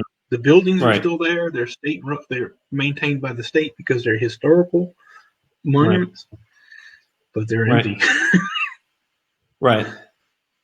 At any rate, Troki, Lithuania was a huge center of Qara'ism as well. Yeah. That was another center of Qara'ism. Crimea was a huge center of Qara'ism. Istanbul was a huge center of Qara'ism. Cairo was a huge center of Qara'ism. Israel was a huge center of Qara'ism. Of course, there is a synagogue in Jerusalem. Definitely highly recommended to visit if you can convince the somewhat unfriendly watchman to let you in. Actually, he's kind of friendly, I guess. But I don't even know who the watchman is now. But there's a synagogue in Israel. It's known to be the oldest synagogue in Jerusalem. The oldest synagogue in continual use in Jerusalem, or something like that. It's been around since the 900s or the 1000s, something like that. And it's been in Jerusalem for over 1,000 years, or close to 1,000 years, believe it or not. And I think the only time it was not in use was when the Crusaders conquered Jerusalem, and they basically stopped all Jewish worship. They killed a lot of Jews. I think they maybe emptied the entire city of Jerusalem of Jews, and then the city was reconquered by, let me remember my history, it was Salah ad-Din. I think it was by Salah ad-Din. I always get Salah ad-Din and Suleiman the Great confused. I think it was Salah ad-Din who reconquered Jerusalem from the Crusaders. And one of the first things he did was reopen the Karaite synagogue. That was in like the 1200s or something like that, and it's been continuous since then. So that's the rundown. That's the good news. The bad news is this Karaite community, and this will now relate to what Yaakov was saying, is dying. They're dying. They are not going to be around, or if they're around, they're going to be very small in 1 or 2 generations. They don't have the bravery. They don't have the balls. I'm sorry to say it bluntly, but it's the truth, to put up the good fight. And they'd rather just meld into typical Israeli society and kind of not rock the boat and kind of go along to get along, and so make sure that they have their funny little hats to wear and get to be called Hakham and get recognition by the Israeli government. But they're dying, and that's not just my opinion. There was an article, and I will try to post a link in Haaretz. The dying community. Yeah. Would you happen to have a link to that article offhand? Mm-mm. Let me look it up. Ha'aretz. No, but I remember seeing it once before. They're talking about. I will post a link. Kosher carrot, Israeli culture. Oh, that's that idiot. Hold on a second. I can't. Carrot community. Oops, I wrote Karatai. That Karite community. Dying. Jerusalem community. The Carrot communities rejected the Jerusalem development. Oh no. Carrots joined positions against Plan Western Wall. Morris Marzouk shoots nurses over Carrot rights battle. What? Okay. Huh? I can't find it right now, but if you look it up, hold on, Karaites. Let me just do Karaites. Haaretz. I'm pretty sure it was in Haaretz. Maybe it was in Haaretz. Karite. Here it is. Found it. I will post a link, although I think it's behind a paywall, unfortunately. Let me see. No, it's not behind a paywall, so you can watch it yourself. And the name of the article is "The Ancient Karaite Jewish Community About to Disappear." And here we go. I will post the art. I will post the. How do I post here? I see comments, but how do I post a comment? Chat with host and other guests, I guess. Oops. I don't know. On mine, I actually have a little comment section on the right-hand side, and I can comment. Yeah. I can't comment in it. I have a comment section, but I can't comment in it. I can just see other comments.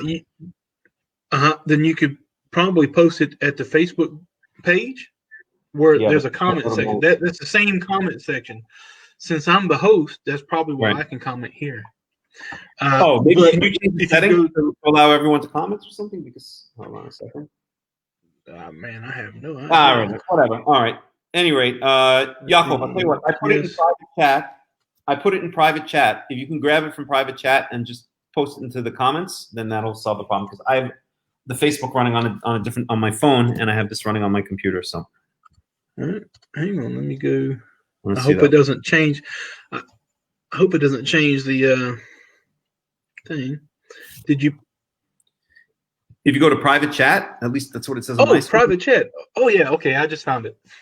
All right, now you can. Like I said, I'm new to this. Comments, and then hopefully, let's see if it shows up on the Facebook feed. Should, no problem. It's about to post. Okay.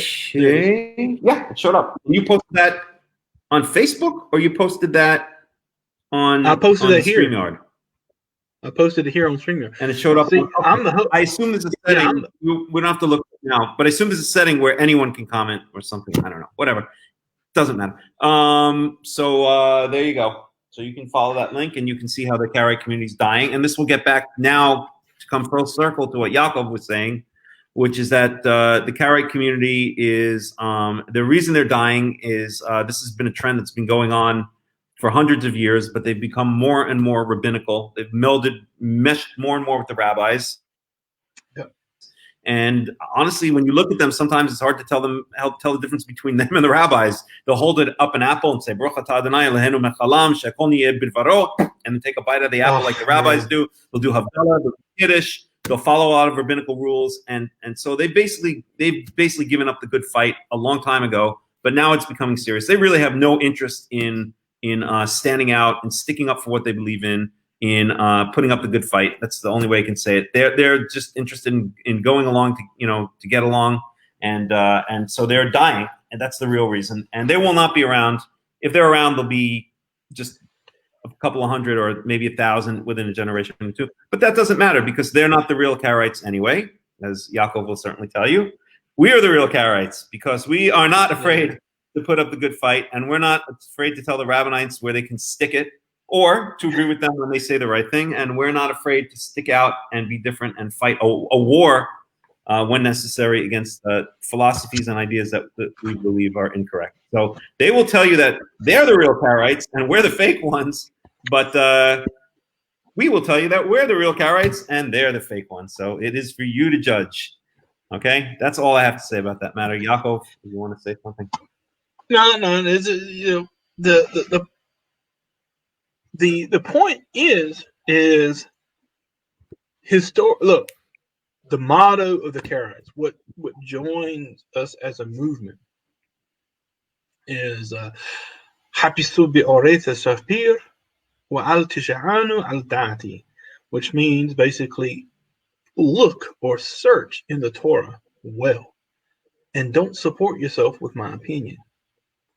Now, if that's the motto that we all coalesced around, there's no way you can say that we have to have a unified philosophy, a unified thought, or even a controlling body which controls Karaites around the world. It just goes against the entire thing that made Karaites who they are.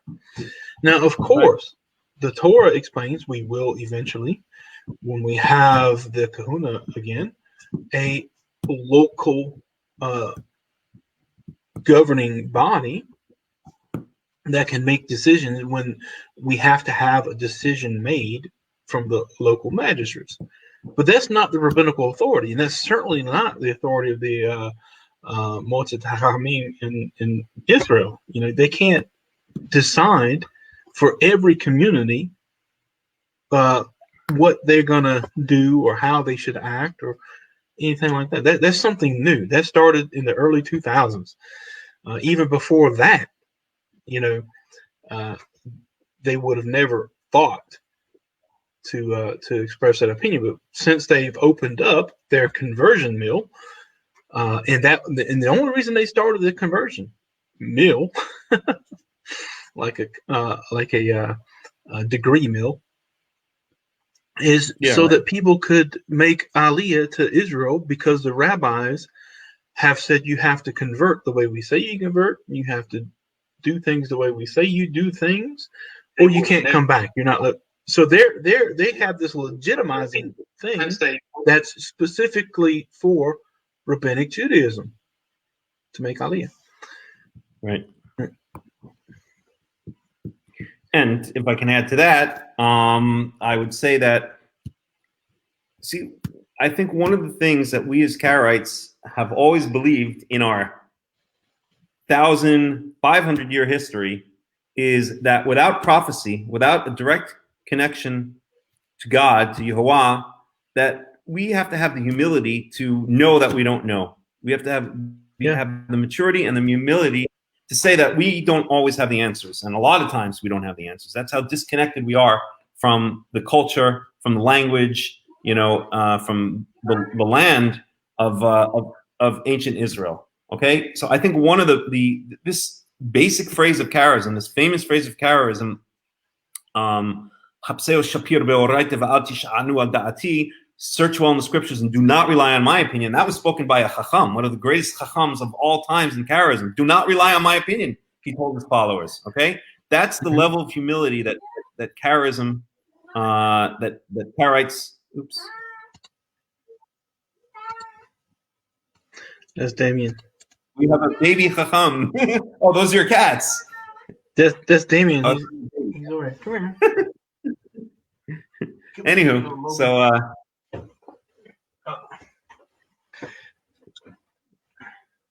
Anyway, so I'll just wait a second. I just opened the balcony door for him. He probably wants to go outside. No, they went outside. They were living in the cat condo that's behind you. I call that a cat condo. Anyway, so you know, this basic statement of Karaism, stated by, at least nominally stated by, the one of the greatest Karaite Chachamim of all times, is a statement of humility, is a statement of realization of our limitations at this point in time, without prophecy, without a direct connection to Yehovah, that we have to have the humility to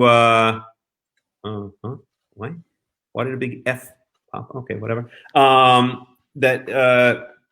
That we have to have humility to realize that there's a lot that we don't know. And so when this quote-unquote official Karaite community, whatever they're calling themselves, Universal Karaite Judaism, I don't even remember the name. There's so many different things.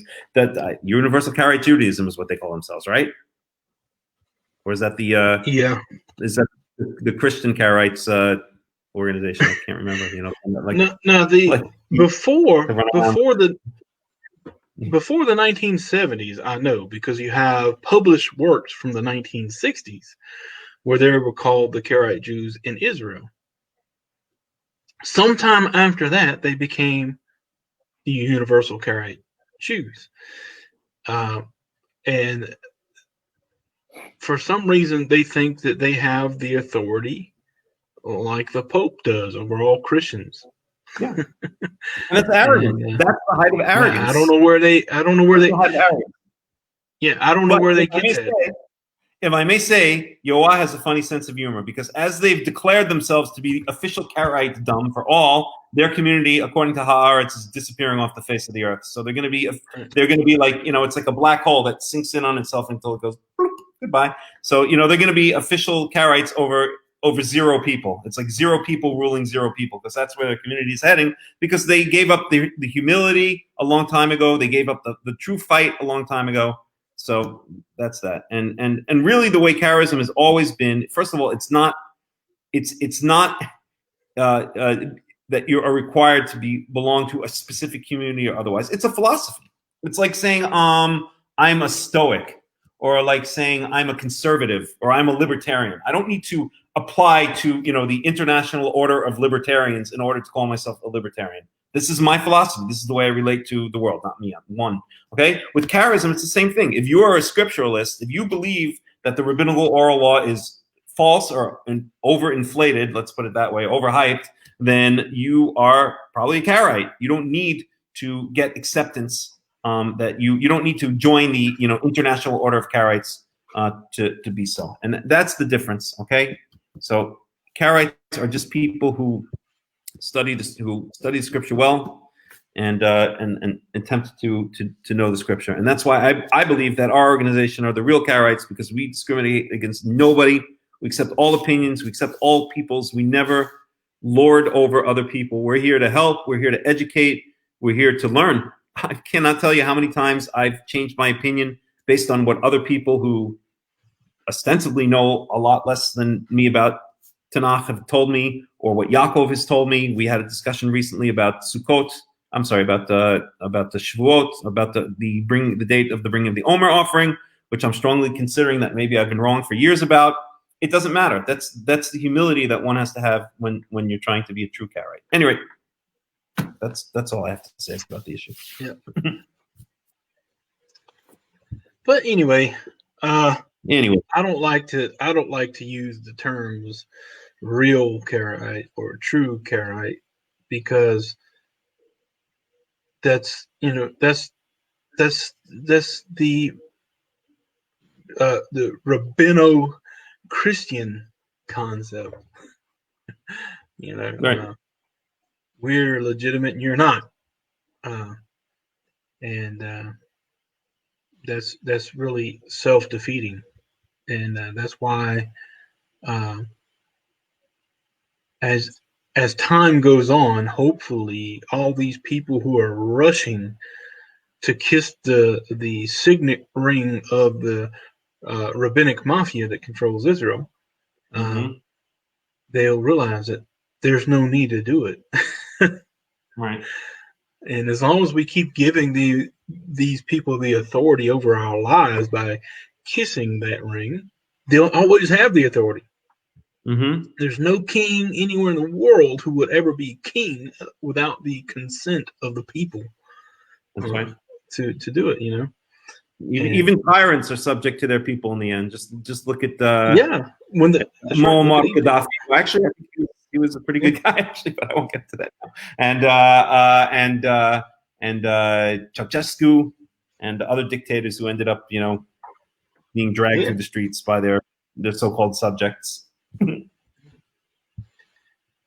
Anyway. That's right, and I'm a firm believer that the in the book of Daniel, the little horn empire, which sprouted up according to Daniel, sprouted up in the time of the Greek kings, the 4 kings of the kingdom of Macedonia, which we know, according to Daniel himself, is the Greeks. The little horn would be what we call Rabbinic Judaism today. And that certainly started at the time of the Maccabees, the Hasmonean era, which was at the latter end of those kingdoms when it was split up into those four. Just prior to the Romans. The Romans got involved in Israeli politics because of the Pharisees. That's right. That's right. Yeah. They brought the Romans Pharisees to wrote a Israel. letter to the Roman Senate, Yeah, asking them to intervene in their battle with the Sadducees. And the Sadducees were basically they had, if anyone had the right to rule, they did. They were descended from the priesthood. Yeah. The Hasmonean. And so it was because of the Pharisaic movement and their nonsense that the Romans ended up destroying the temple itself and sending the Israelite nation into exile. That's right. So if anyone who has ever benefited from the enemy is the Pharisaic movement, who's holding a knife to the throat of all people who love God, by saying you have to obey us. Mm-hmm. Right. But it's nonsense anyway. Mm-hmm. So any questions about the Torah, just you can post them here, or there's a link somewhere I posted that you can actually join. So if you want to come on and talk, that's fine. Just click the link and I'll let you in the studio. You can come on live and have a conversation with us. That'd be cool too. Sure. Like Rich. I don't know who's Rich is very quiet.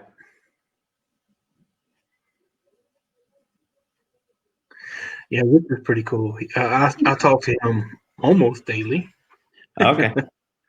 And he's very studious, I have to say. That's awesome. Okie dokie. So should we get back to Torah? Yeah, I was just basically reading through Bereshit because that's what we're going to be starting on tomorrow or tonight for me here. All right. And that'll be for next Shabbat. Right. But it's a pretty long parasha. Right. I think it's 3 chapters in total. Mm-hmm. Okay. There's lots of goodies in here, man. I don't. Oh my God! Maybe next Shabbat we'll have to start at 8:00 in the morning and finish at the end of Shabbat because it's going to. There is so much to say. Yeah, there is so much to say. It's crazy. Oh yeah. Mm-hmm. But I was just reading through and talking about. We got to, I think, the 9th verse. The gathering of the waters.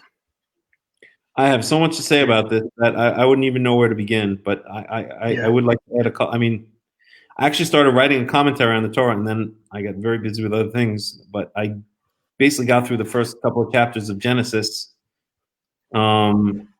and I had a lot to say. But maybe I'll say for next week. But let's see. Mm-hmm. Yeah, that's what I was explaining earlier. I said, there's so much that a commentator, when someone's commentating on the Torah, there's so much you have to decide what to put in and what to actually leave out. When I started almost 10 years ago writing a commentary on the Torah, and in just the first several verses, or I don't think it was a full chapter of the Torah, I had 100 pages written, and it's just so much that I know, it's crazy. You want to say. You have grammatical things you can talk about. You have historical references. You have the Semitic historical records of the Semitic peoples, not just Israel, but the Assyrians, the Babylonians, and so forth. You've got so much you can talk about, and that's what I was saying earlier about the creation story. A lot of people point their finger saying, "Oh, you've plagiarized the creation story," because it's pretty much found in the Babylonian, Sumerian, and all these other people. But Right. what I like to point out is it's just, even though there are small differences, they're different cultures. The memory is what's cool, because if we believe that we all descended from one family of Noah and his children, and we were spread out from a central point, then of course we took those stories with us around the world. No wonder, even though they're different a little bit, there's so much parallel, and that's not plagiarism. That's just telling the same story from different points of view. Of course, it would be like saying, if someone came up to you and said, "Oh, I heard that I don't know, John F. Kennedy was shot in 1963 and whatever it was, and he was driving in a red limo and blah blah blah." Does that mean? And then someone else tells a similar story that's slightly different. Does that mean that one person got it from the other? Of course not. It means they're both based on a certain original event. It could be that one got it from the other, but it could also be that they're both based on a certain original event. And so that whole line of thought, it's almost considered in academic circles that's proof that the Torah is based on external sources like the Babylonian sources or the Sumerian sources, and it's not proof at all, obviously. No. Yeah. Suffin, I hope I'm pronouncing that right. Suffin, it's great having you with us, man. I hope you join every time we're live. It's great to have people to interact with, and we're hoping it catches on, because the more the merrier.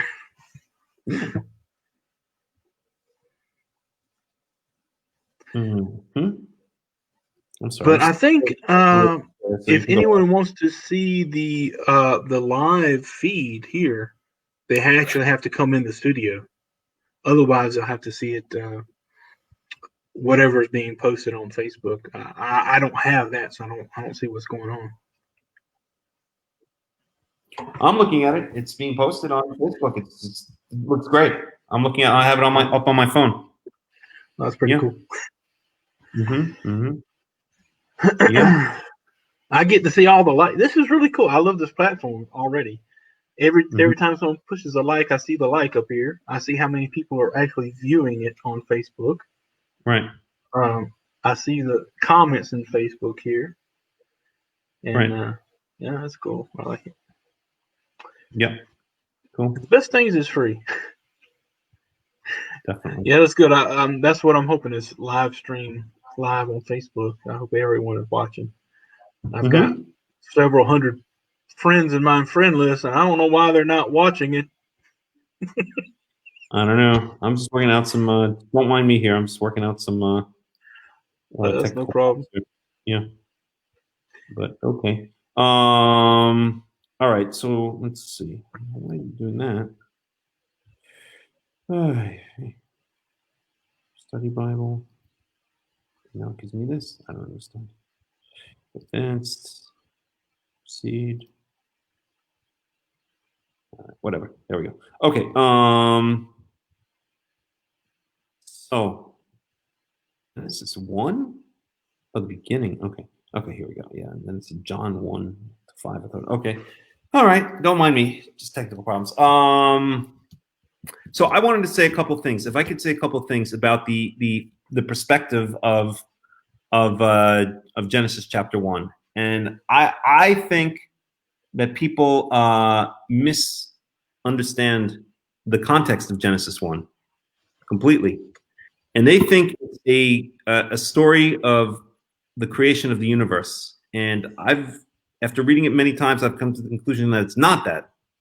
That actually it's a story of the creation story starts from when the earth is already created and is in a primordial form, and we're standing on the earth in this primordial form, and that's where like if you were to fade into the picture, that's where you would be. You wouldn't be watching the Big Bang. The Big Bang already occurred, or if you don't believe in the Big Bang, then it didn't already occur. But whatever the case, the creation story is a story about Earth, not about the universe, and that's the only way to understand it. And I would like to give a couple of examples.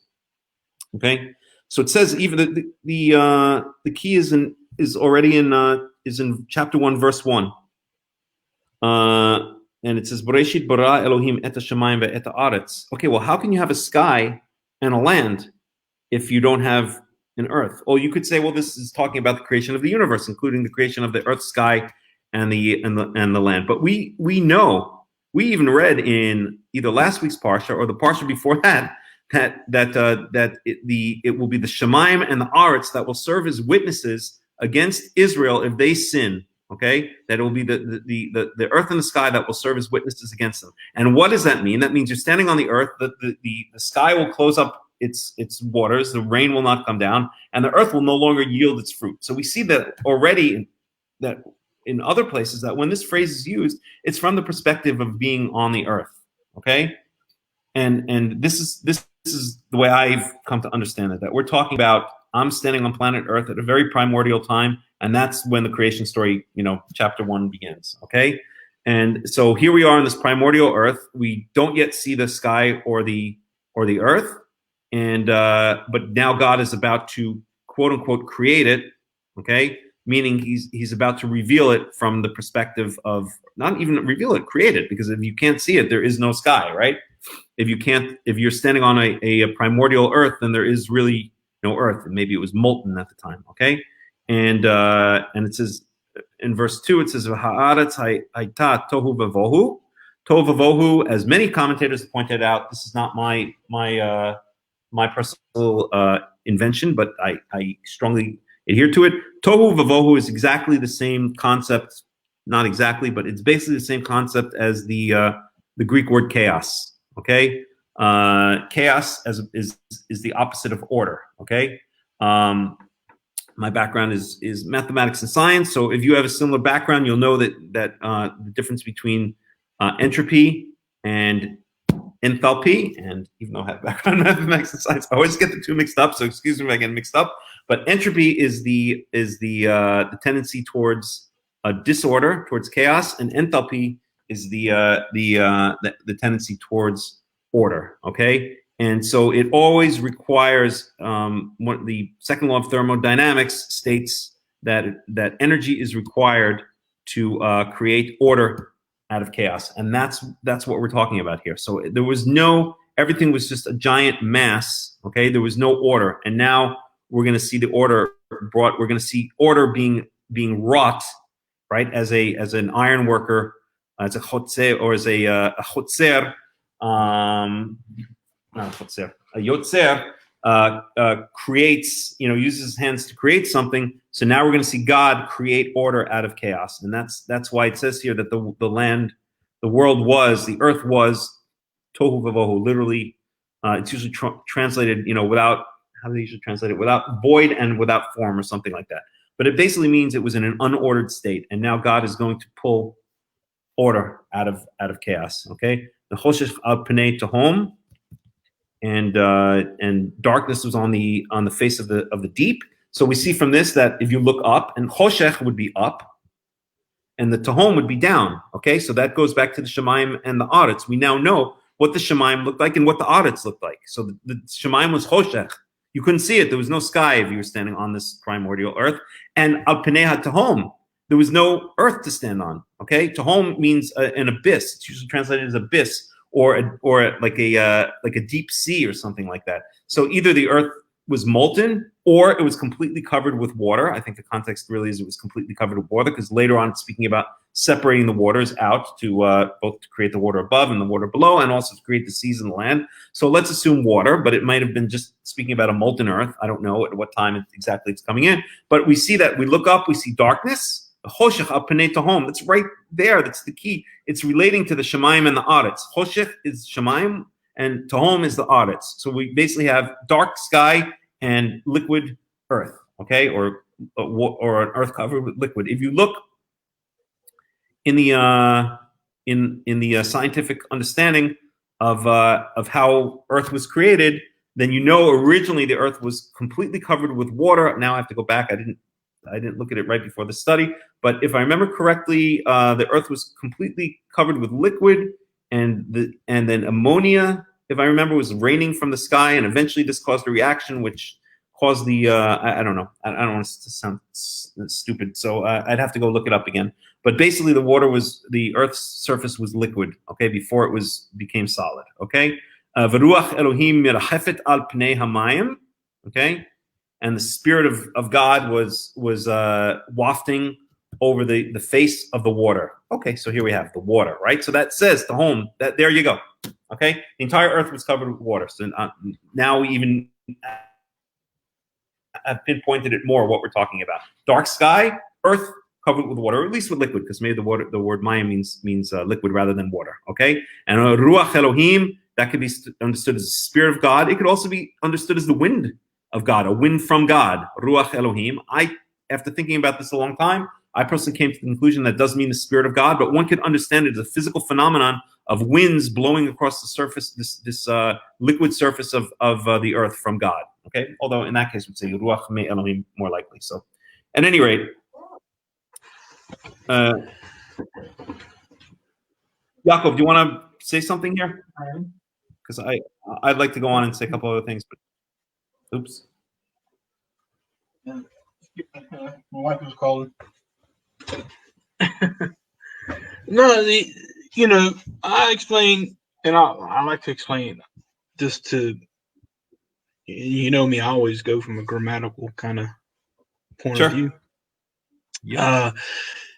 We have in Hebrew a phenomenon called a disjunctive waw, and basically how this works is when you have a waw that's prefixed to a non-verb at the beginning of its clause, then that's a disjunctive. Waw means and is in most languages a conjunction. It always joins something that came before with something that's coming next. But in Hebrew, that's not always the case. The waw can act as a disjunctive, which means it splits the narrative so that a new narrative begins, and it's not a continuation of the same narrative that came before. And the very first time that is used is here in verse 2, Ha'aretz. So that actually is the beginning of the narrative and not from verse 1. And so we know this also because what is later called the Shemayim, this is the rakia that is made when the waters are separated. And we know that the earth means rakia means dome. I just want to say rakia means dome, and that's a proof that the earth is flat. Okay, we're going to get to that. I don't want to disagree with that. But you might if you follow Qara'im circles. All right, go ahead. But anyway, the earth, Eretz, is later what the land is called after we see where there's three things happening all at one time. You have the waters, which is the primordial waters. This is the Tehom. In Greek, it's called Abusos, which is where we get the English abyss from. And he says, let there be a rakia, which means an expansion. Yaakov, say that again. Where do you claim we get the word abyss from? From the Greek, abusos. That's what they use here in this verse. I'm sorry. The tehom is translated as abusos in Greek. And that's where we get the English abyss. Right. Anyway, the water, it says, let there be a rakia, which is rakia itself is a type of what's called a passive participle. It means something that's being expanded, an expansion. That's why you see it's called an expanse many times. And sometimes what it's talking about something that's being expanded or stretched out. And so he says, let there be this rakia, let this rakia happen in the water, so that you had only water, it's split, and that rakia is what he calls Shemayim. Okay, now when this water is split, whatever you want, I'm not getting into any kind of scientific part of it, but the point of view is this water's removed. Okay, so when you remove water from anything, the volume left is less than what it was. And when this volume of water was removed, the waters receded to one spot, which later became Yamim, the seas. The dry land that appeared because of the reduction of water, okay, is what was called Eretz. That's what he called the land that appeared Eretz. So this is from verse 2. We actually have the narrative begin on how this all came about. Now, the Torah is not a book of science per se. It didn't really care about what we consider scientific knowledge. That's not the point. It just serves as a backdrop that we have a creator. Eventually, we have a family. This one family is going to be the family of. Eventually, we have the family of Adam, Noah, Abraham. Okay. And then from Abraham, we have Yaakov. And that's how the Israelites who ended up in Egypt. And so this is the backdrop to the Pesach story. And eventually the history of the Israelites. This is not a history of the world. This is the history of the Israelite people. And that's how you have to view it. And that's why so many people get so disillusioned or disappointed when they try to derive scientific fact when that's not the purpose. Well, I'm going to have to disagree. I mean, a little bit. Obviously, this is ultimately about Israel, but that doesn't mean that when it speaks about, that doesn't mean that that the science that it brings or that the creation story brings is factually incorrect. That would be ridiculous, right? So, I mean, the Torah speaks about a lot of things. When it says that when it says, I don't know, what would be an example? That the sun rises in the east, right? Comes out in the east. That's it's not that the Torah is trying to make a scientific statement, but it happens to be scientifically correct. So you can derive a lot of science from the Torah, and in fact, to quote a rabbi that when I first went to Asia Torah, that was I was fascinated by his lectures, and he's pretty well known. Gerald Schroeder, Dr. Rabbi Gerald Schroeder. Yeah, he's pretty cool. Right, and he always points out that one of the things I remember from his lectures is he would always point out that if you ask a consensus of scientists before around whatever it was, 1950 or so, how old the universe is, that they would say, "What do you mean how old the universe is? The universe has always been around. There was no beginning to the universe. It's a steady state universe." And then in 1950 or so, in the 1950s, they began developing the Big Bang theory, and then found more and more evidence for it until now it's become essentially accepted fact. And now it's in line with the Torah that there was actually creation, that the universe was created, ex nihilo, that something was created out of nothing. Although it wasn't exactly nothing, that's another story. But it was created out of spirit. At any rate, I don't even want to go that route. But at any rate, the Torah had been saying for thousands of years and the other sources, in all fairness, that Sumerian and Babylonian sources have been saying that the earth was created, the universe was created, but scientists until around 1950 did not believe the universe was created, but when they found that out, it was completely in line with the Torah. So these statements of cosmology that are stated in the Torah are accurate. You can learn science from the Torah, even if this Torah's intention is not ultimately to teach science. And I think, again, me having a science background, there is so much science that I learned from the Torah that it blows my mind. And what really blows my mind is that the ancient Israelites and other people, perhaps, the ancient wisdom was so correct that it had been lost basically for thousands of years until maybe it was begun to be rediscovered in modern times, at least in the West, during the Renaissance. But there is a lot of science here and in the Torah in general. So that's what I wanted to say.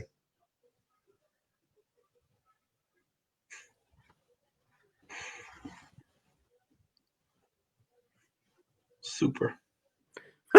even if the Torah's intention is not to be a scientific document. Yeah, you know, Yaakov, I'm not saying. I'm going to refresh my screen for 1 second to see if I can get, because I logged in now to see if I can get comments going, because that way I would. Okay, I'll just be right back.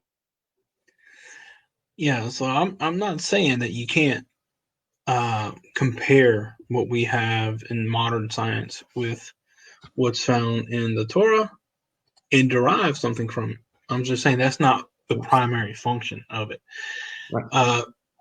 Now, I've read the Torah for a long, long time, and when I first went to college and started learning biology, I've learned about cells, and I'm like, wow, you know. And when I thought about what I learned in biology and what's actually being explained about the creation of the woman, for instance, how she's called Hawa, which means something that causes life. And this is because she's the mother of all living. I thought that was pretty cool, whether it was intentionally so or unintentionally. When we talk about a living cell, you have what's called mitochondria. Mitochondria is what gives a cell life. Without mitochondria, there would be no living cells anywhere. And mitochondria is passed specifically from the female to the male. You don't inherit mitochondria from your father. You inherit that from your mother. So in order for life to even exist as we know it now, especially in humans and anything above a microbe, it would be from the mother. And I always, after going through my biology course and think about it, I was like, man, that is pretty cool, you know, when you think about it. And so, you know, you can think of it. And now whether it was meant to be that way or not is still pretty interesting. I always find those things interesting. Mm-hmm. But the point we can even go. Mm-hmm. We can even go further.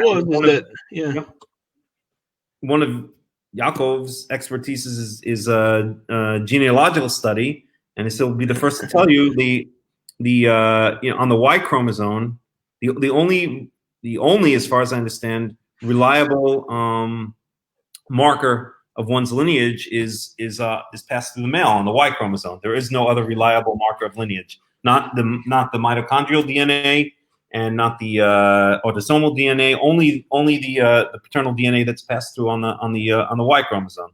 Right? Isn't that correct, Yaakov? Well, you have. Let me explain it the way, because I really got fascinated in lineage and all that by my first course in biology when I first learned about the chromosome, the cells. We call the word cell from cella, okay? Cella is a Latin. And the reason why it was called a cella is because the word cella in Latin means a room, a small chamber. And it was a man who, when I forgot when it was a long time ago, but when he first saw a cell under a microscope, he noticed how it looks just like a chamber where the monks used to live. All right. And so that's why he called that a cell. All right. Now, the interesting thing is this word cella, from Latin, is of dubious etymology, but we have in the Torah a selah has always been translated as a rib, but it doesn't only have to mean a rib. When you look at the construction of the Mikdash, it talks about the selah, which is a chamber of the. Okay, so it's talking about a chamber. And what was taken from the man wasn't necessarily a rib. This is what led to this myth of the missing rib. But it was a cell. And only from a cell can you make anything living. All right. So he took the cell. All right. And this is also significant.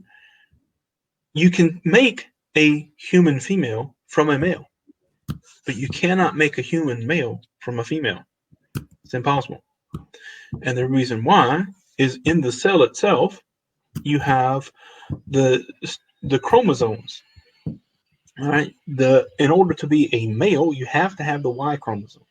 Right. But the female is made only of X chromosomes. She gets one from the father, one from the mother. Those 2 X chromosomes makes a female. But Right. in order to be a male, you have to have a Y chromosome. Every human male has a Y and an X. So you can take an X and make a female, but you can't take a female. There's no Y chromosome. Okay. Right. So that's dead on. That's accurate. The first man was male or female. And from that man, he made it a female.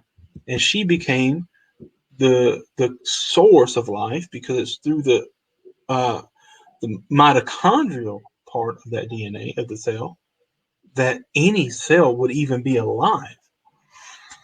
Now, the mitochondria is the way we can trace maternal lineage. So that's how we know we descend from one woman, is from this mitochondria.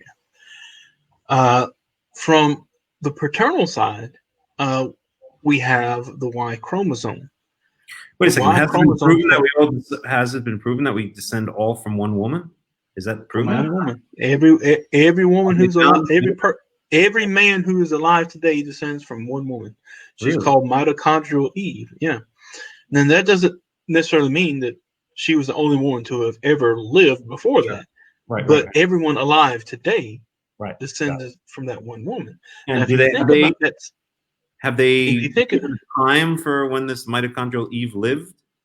Well, that's the thing. Now, according to geneticists, not that it matters actually, from the view of the Torah, actually.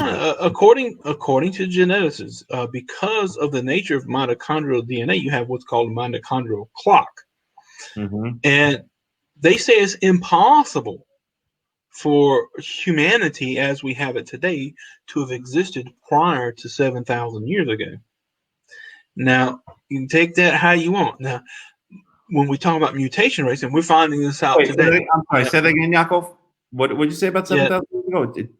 They're saying it's impossible for us to be around more than 7,000 years. Okay, hold on a second. We have a dissenting voice. Come here, Volk. Yeah. Come here. Hold on. Come here. You're not gracious to say that. Come here. Well, I'm scared. Go ahead. Sit. Take over.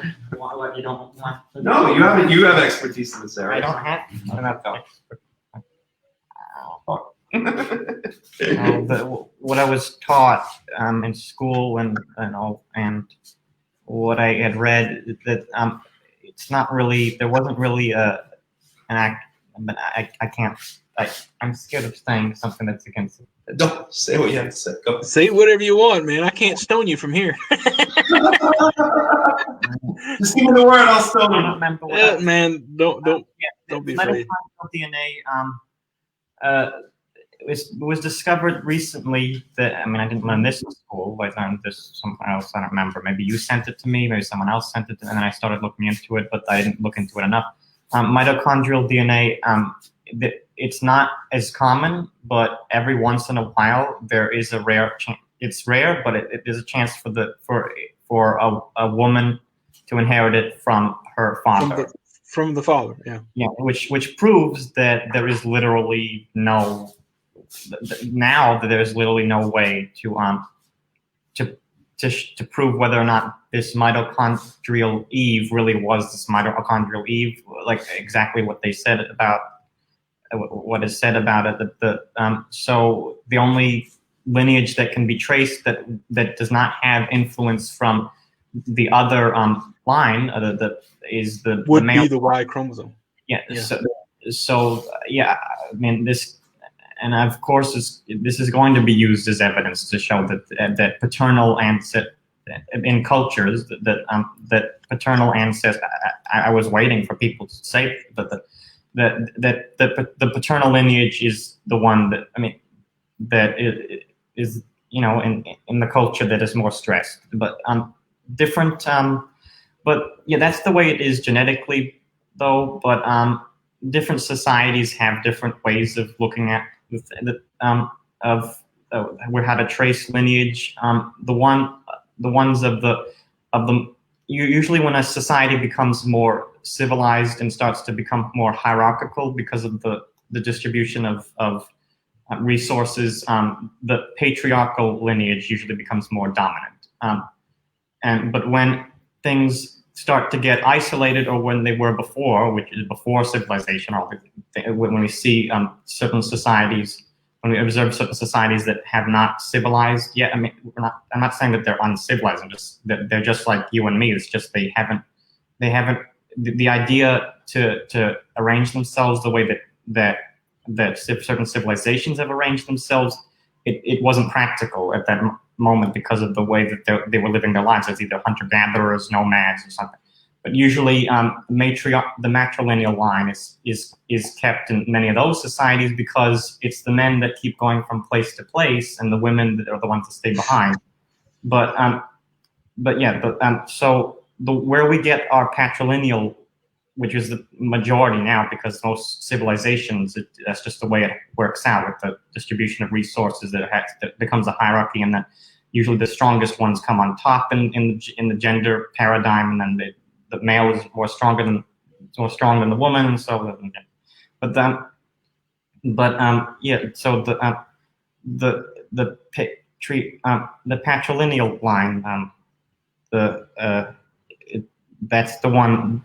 They're going to use the fact that the Y chromosome is the only one that it only changes through mutation and not through influence from other lineages. Yeah. That this is proof that it's the best way to trace a lineage is through the father and the father's father, and the patrilineality, patrilineal. Patrilineal, yeah. The cool thing, whether you talk about chromosomes or not, you have the Y chromosome is a very small part of our DNA, and even the mitochondria is actually a small part of our DNA. When you look at every human being, we have 46 chromosomes. Only 2 of those are your X and Y, which are your sex determining ones. And then the mitochondrial part is even the smaller part of that. And, you can't trace the X chromosome because women receive X from mother and father. And so you'd have to have a whole bunch of women tested prior. But with the Y chromosome, you only inherit that from the father. And we all have the same Y chromosome, no matter how you look at it. There's only one Y chromosome that exists today. Now, what happens is over time, that Y chromosome develops mutations. And it's from those mutations that have to be inherited from father to son that we're able to define the different branches of that same lineage. We all have one lineage. And we all have the same Y chromosome, except for women. Hopefully they don't have Y chromosome. But now also with the X chromosome, whether you receive it from the mother and father or just the mother, it doesn't make any difference. The mitochondria is the same way. That's normally come from the mother. But it's the same mitochondria, whether you inherit even a piece of that from the father or not. Okay? It's only one. And it's the same one we all have the same mitochondrial DNA, which is how we know that we all descend from the same 2 people, whoever they happen to be. And times are what we're talking about now. When we look at the mutation of the Y chromosome, in the last 20 years, they're saying that, it's 60,000 years old is the Y chromosome. Could be, I don't know. But what we've learned over the years, and especially the last 10 years, because prior to that, whole genome sequencing was so expensive, not many people could do it. Now, because it's getting cheaper and cheaper, you're having more and more people do in the entire genome. I've got my entire genome sequence, and there's other people that are starting to do it. So as we do that with the entire genome sequencing, we're able to recognize all the mutations on the Y chromosome. And we're finding out that the times between mutation rate, or what's called mutation rate, are not quite as extreme as what people are finding. And in fact, I've actually had a really large debate with a geneticist in a group that I'm in Family Tree DNA. And we actually argued the point. And now she is actually realizing through genetic testing. I've got my father tested. I've got cousins tested from the same paternal line. And we're finding out that those mutation rates aren't as extremely old as what a lot of people think. And it just takes a lot of time. It just takes a lot of time to really get an accurate picture. Now, when we talk about mitochondria, that's the big thing. There's different people who. Wait. Let's. No, say what you wanted to say. You wanted to respond to that. Well, so the argument is that the field of genetics has not found exactly what the true rate of mutation on the genetic information stored on the Y chromosome is, or how it may be liable to change as a result of certain factors in the environment. Yeah, and you know that's the big thing. And right now, the way when you look at it, they talk about it's in the earliest Y chromosome that we have. They're saying are millions and millions of years old, but all humans descend from one person 60,000 years ago. It's pretty much the norm of what they're saying. But that was done back in the early 2000s, and that was relatively new. It's just like this idea of this Cohen model haplotype that I've been talking about for years. At one time, they said, "Oh, that's the Cohen gene," and everybody who has this certain haplotype, we must be Cohens. Later research has shown that that's all a bunch of bunk. The modal haplotype, they have it in the name, mode. And what does mode mean? The modal haplotype. Whatever right. Comes most commonly in a piece of data, but we have to also consider the sampling. Yeah, right? And you can't see, you have what's called back mutations. You only have so many base pairs on the DNA, and they can only recombine in so many different ways. Eventually, you're going to have same thing happening in two different groups. All right, you're going to have the same mutation in the same spot just by chance. Okay. Yeah, that sometimes happens. Yeah, and so that's what happens. Like for me, I have mutations which seem to be in one paternal line for the most, but I don't have the other mutations that would prove an inheritance. So when you have those, that's where you find it. For instance, I'm a J2. Okay, that's what's called a J2. We're in one line, which is called haplogroup J. All right, we know that split, and so you have two different mutations. One's called M172, and one's called M267 or something. I can't remember what the J1 is. But those two mutations is what defines those two branches. Now, everybody who descends from those all have that original mutation for those lines. Okay.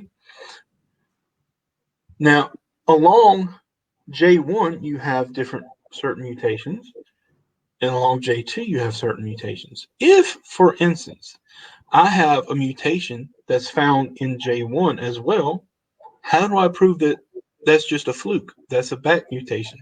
That's just a random chance that it lined up the same in both lines. The way I prove that is because I don't have any of the other mutations of inheritance that you have to inherit those from your father. All right, so that lets you know that my one mutation, even though it matches whatever line is out there, is just a fluke. That's why when you look at people, you have only so many phenotypes. There's only so many ways that the genes can reunite and recombine to form a face. That's why you can take a split copy of almost every face on the planet, and they all look so similar. Polygenic. 1 second, let it go ahead. Respond. But yeah, so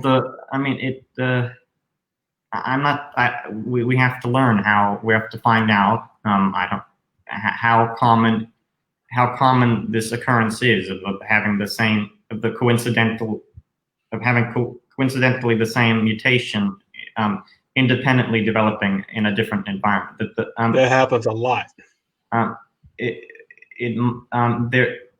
If that's the way it is, if it happens very commonly, then that's one explanation. Another explanation for the why another argument for why the Cohen modal haplotype could be a load of garbage is that there's a possibility that all the ones that everyone in the samples like they come from, they may in fact come from different lineages, and we don't know based on we can't find out from the evidence from just looking at this sample who actually is which group actually is descended from the original group that we're trying to figure out. Keep that thought. I'll be right back. All right. So Good. Continue saying what you have to say. I'm listening. We can still talk? Yeah. I don't know where you are, but once. All right. You probably went to the bathroom. I don't know. All right. I'll take over until it comes back, then you can go back on. Okay. Maybe we'll put on a song. Let's put on a song. Let's see. I guess I'm gonna have to put it on here. Let's see how this is gonna work.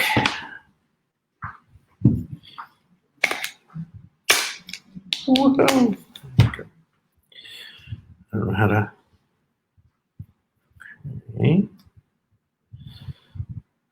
Put on the song I've been listening to incessantly lately and can't get out of my head. Oops.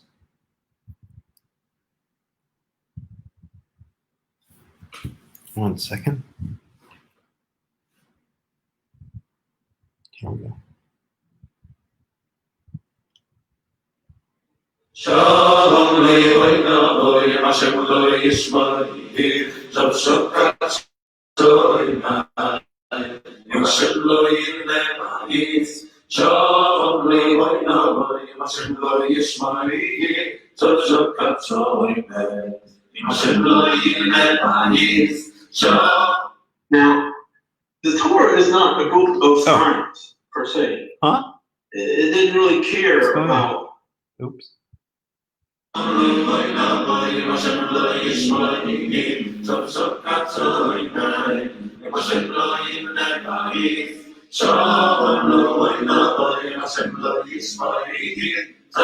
High tech.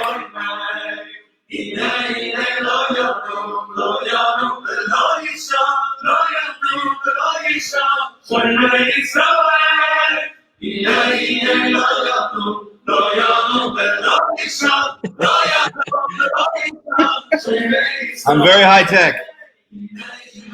We're gonna get better.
Okay.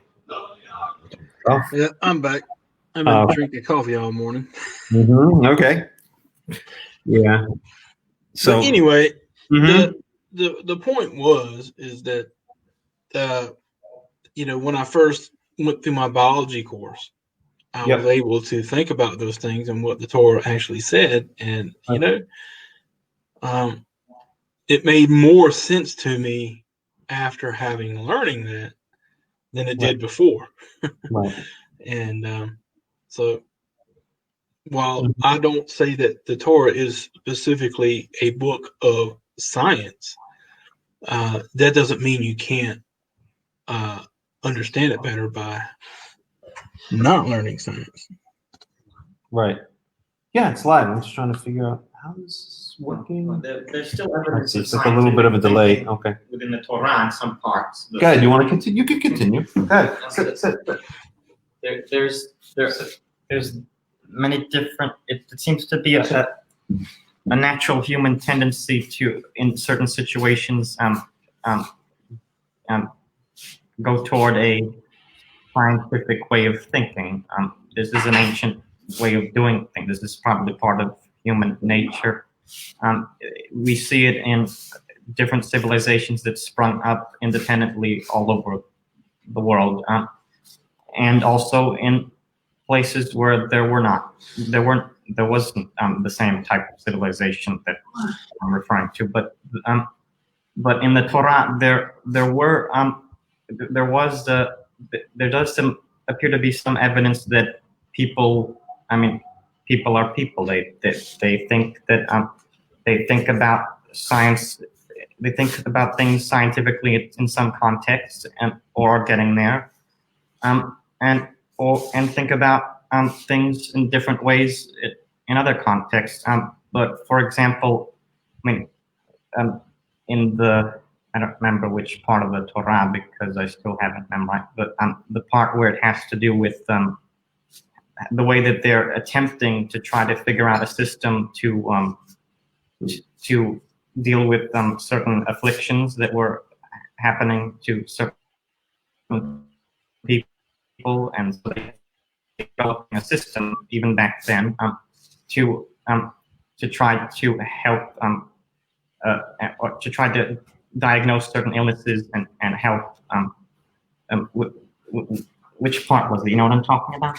Yeah, in Leviticus, where it's talking about you're basically talking about the defiling skin disease. Yeah, what they call the leprosy, but it's not. Yeah, tzarat. It's called. So this is evidence that even back then, it should be considered common sense. I don't know, but the scientific thinking is present in every individual, and in certain societies, it's stressed more than others. But still, it's not an invention. We like to think in the West that the Greeks invented science, I remember my brother, who is Catholic, likes to say that it was developed in the Catholic Church. In school, we learned the scientific method was devised by Galileo, but we find other civilizations which also came to. Yeah, it goes back to the early Greek cosmologists, but that's Western. That's Western philosophy. Yeah, that's the Western idea of the scientific method. But the point is, like you said, it's cross cultural. It doesn't matter. Yeah. So I think in order, I used to think that in the way that the Torah is completely not science, and science is completely against every single thing that religion has to offer. I used to think that. Just two extremes. Yeah. But eventually, as I calmed down and stopped trying to fight against try to pin each system together against each other to see which one is right, then I realized that it's that scientific thinking is present in the Torah, and if they were given a chance to develop the field of science, it would have happened in the society if the society was kept in the way of the judges and the way it was. But obviously history happened, and history happens, and it's so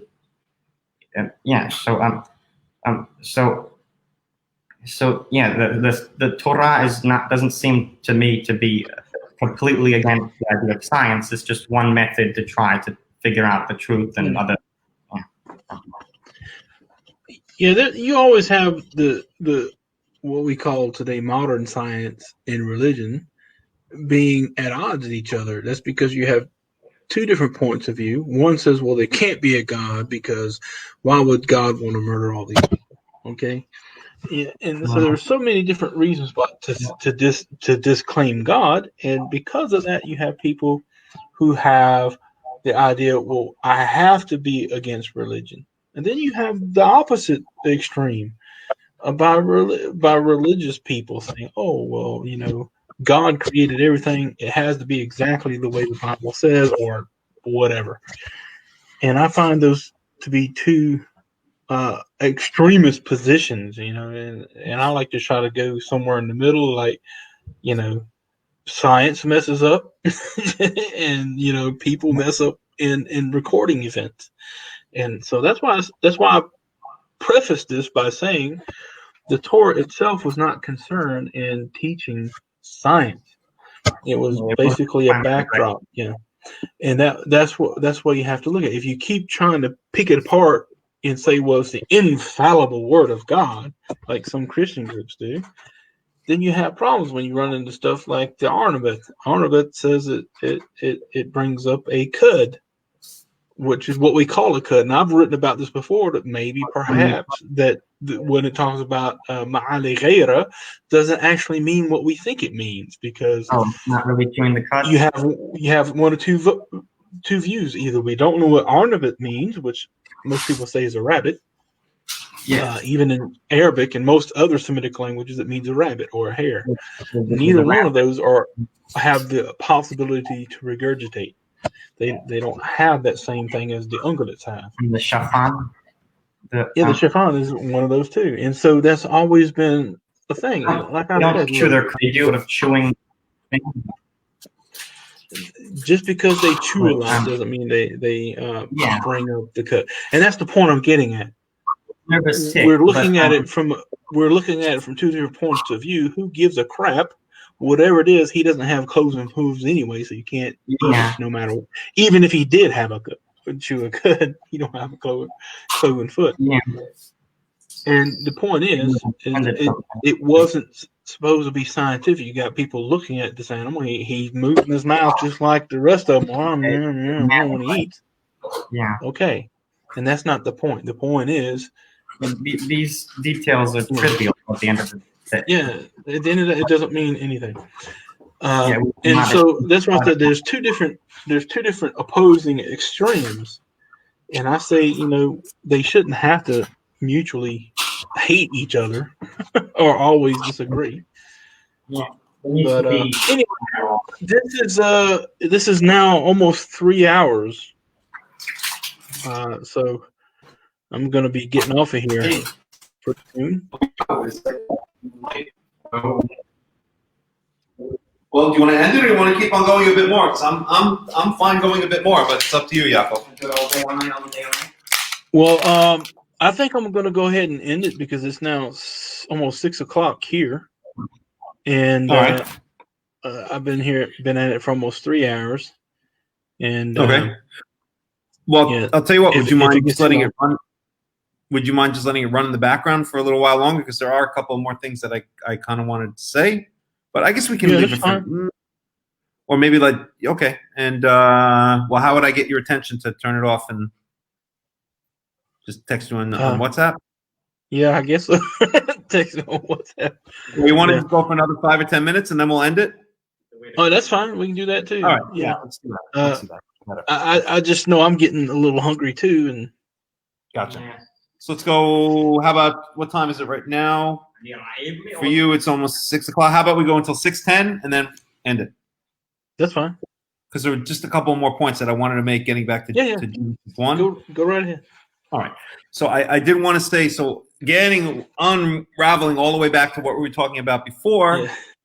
Yeah. So we see, okay, so there's this famous verse 3, right? And God said, "Let there be light," and there was light. Okay. Yeah. And a lot of people, it's so easy because a lot of people understand this to mean that, that this is again like a primordial creation story of the creation of the universe, and there was no light, and God now created light energy in the universe, and that was the beginning of electromagnetic energy in the universe. But again, the way I understand it, and I think it plays itself out clearly in the rest of the verses, is if we're understanding that this is talking about a much later time when the earth already existed in some primordial form, and we're standing on the surface of the earth, which is liquid water, and looking up at the dark sky, then we understand that this creation of light doesn't mean that this is the point in which light is created in the universe and electromagnetic energy is created, just after the Big Bang. We're talking here about standing on the surface of the earth and the sky becoming less or undense enough so that you could see the light of the sun shine through. Everything has to be understood from the perspective of standing on the earth, and then it makes sense narratively, and it makes sense scientifically, and that's what we're talking about here. That now so we have this. We saw before Choshech al Pnei HaTehom, right? In verse 2, Choshech al Pnei HaTehom. We look up and we see darkness. Now it says God said, "Let there be light," and there was light. Now we look up and we don't see darkness anymore. Now we look up from the surface of the earth and we start to see light, because this heavy, dense atmosphere, which is scientifically accurate, right? There was a dense atmosphere over the earth. Again, I can't remember its contents. I think it was mostly ammonia or something like that, is now beginning to dissipate, and the light of the sun is beginning to shine through. And that's what's being spoken about here. And if we go on, V'yar Elohim et ha'or kitov, yavdel Elohim ben ha'or u'ben ha'choshech. Okay? So here, V'yikra Elohim la'or yom, l'choshech kara layla. So it makes, if this is a primordial creation story after the Big Bang, that makes no sense. How can you have day and night? Day and night doesn't make any sense unless you're on the earth and the earth is rotating and the sun is appearing in the morning and disappearing at night. So all this is saying, in my opinion, is all this is saying, or I won't say all this is saying, what this is saying is that you're standing on the earth, you had the darkness of the thick primordial atmosphere now beginning to dissipate, and now you look up into the sky and you can see light, like or. And he saw that the light was good. He called the light day, and he called the darkness night. So you can now start to make it. You can now start from the surface of the earth to see the difference between day and night. The primordial atmosphere is clearing away, is dissipating, and we're beginning to be able to see days from the point of view of the earth. And a big mistake that people who speak about the Torah make is they think that the Torah is saying scientific truth from an external point somewhere out here. So when it says that the sun comes out of, rises, or runs out of its house like a chariot, and then goes across the sky, and then sets, and then comes back home in the evening, they think, oh, this is just stupid primitive people who know nothing about science. But no, from the point of view of us standing on the earth, that's what it looks like. The earth, the Torah is completely scientific accurate. But it's talking about just like when you talk about the constellations, or you talk about the moon, or you talk about the sun, you talk about the planets, the paths they make in the sky. That's from our perspective here on Earth. We're not talking about what they're making in three-dimensional space. A lot of times we're talking about the path that they cut across the sky, right? And that's the way the Torah has to be understood. And then a lot of this so-called scientific stuff makes a lot more sense. And if I could just go on a bit, so now verse 4 and 5 make perfect sense. They make absolutely perfect sense. Okay, and now let's go to verse 6. Okay? ויאמר אלוהים יהי רקיע בתוך המים, ויהי מבדיל בין מים למים, ויעש אלוהים את הרקיע יבדל בין המים אשר מתחת לרקיע ובין המים אשר מעל לרקיע, ויהי כן, ויקרא אלוהים לרקיע שמיים, ויהי ערב ויהי בוקר יום שני. Okay, and now what this is speaking about is not I'm repeating myself, but not the creation of some kind of primordial. It doesn't make sense unless you understand it. You're standing on the face of the earth, and you look up, and now you're able to distinguish between the water in the sky, the rain, the clouds, etc., and the water on the ground. You couldn't do that before because you had this thick atmosphere, and then you had a thick atmosphere, and then you had an entire Earth's surface covered with primordial liquid, with water. There was no distinction between the heaven and the sky. You couldn't see the heaven, you couldn't see the sky. And now suddenly the light is shining through. The light is now further dissipating the universe. It's burning off like fog burns off in the morning. It's burning off more of this primordial universe. And now the waters start to, become visible on the earth, and up in the sky they start to become visible in the form of rain, in the form of clouds, etc., etc. Now it makes sense. It makes sense because the Torah is always giving science, but it's giving science from the point of view of a human being, a hypothetical human being standing on the surface of the earth. Okay, and then we can go on, right? Then it speaks about now the waters on the surface of the earth in verse 9 is further dissipating, right? Now the earth is no longer going to be, the surface of the earth is no longer going to, so here in verse 6, the surface of the earth is still completely covered with water, but now we're able to see the sky, okay? It says, verse 8, now we're finally able to see the sky. It's not just some dense, thick fog, okay? We've seen the sun. We're able to see this. We've seen light. Now we're able to see the sky. And now what's happening on the earth is that the waters are receding, just like they receded after the flood of Noah. Now they're receding from this primordial earth that was completely covered with water, or covered with some kind of liquid, I'm assuming water. And verse 9, Yomer Elohim yikvu hamayim mitachat hashamayim el makom echad v'tirei yabasha v'yichen. So now the waters are accumulating, they're receding, so that they're gathering in large pools known as oceans, lakes, seas, etc. And finally, dry earth is being exposed on the surface of the land. Yikra Elohim liyabasha eretz, and he called the dry land earth. Qara'im, and to the gatherings of the water, the pools of water, he called them seas. V'yar Elohim kitov. Yomer Elohim tadsheh haaretz desha esed mazriya zera. And now the plants start to grow on the earth, and it just all makes sense. I'm not trying to retroactively, fit the Torah to force it to make sense. It's just that when it's understood from this perspective, it starts making sense. So that's kind of what I wanted to say. That's kind of what I wanted to sum up with. And Yaakov, you want to add anything? Maybe. Well, the question that was posted here, I don't know if everybody sees the comments from the video, but it says the sun was created later.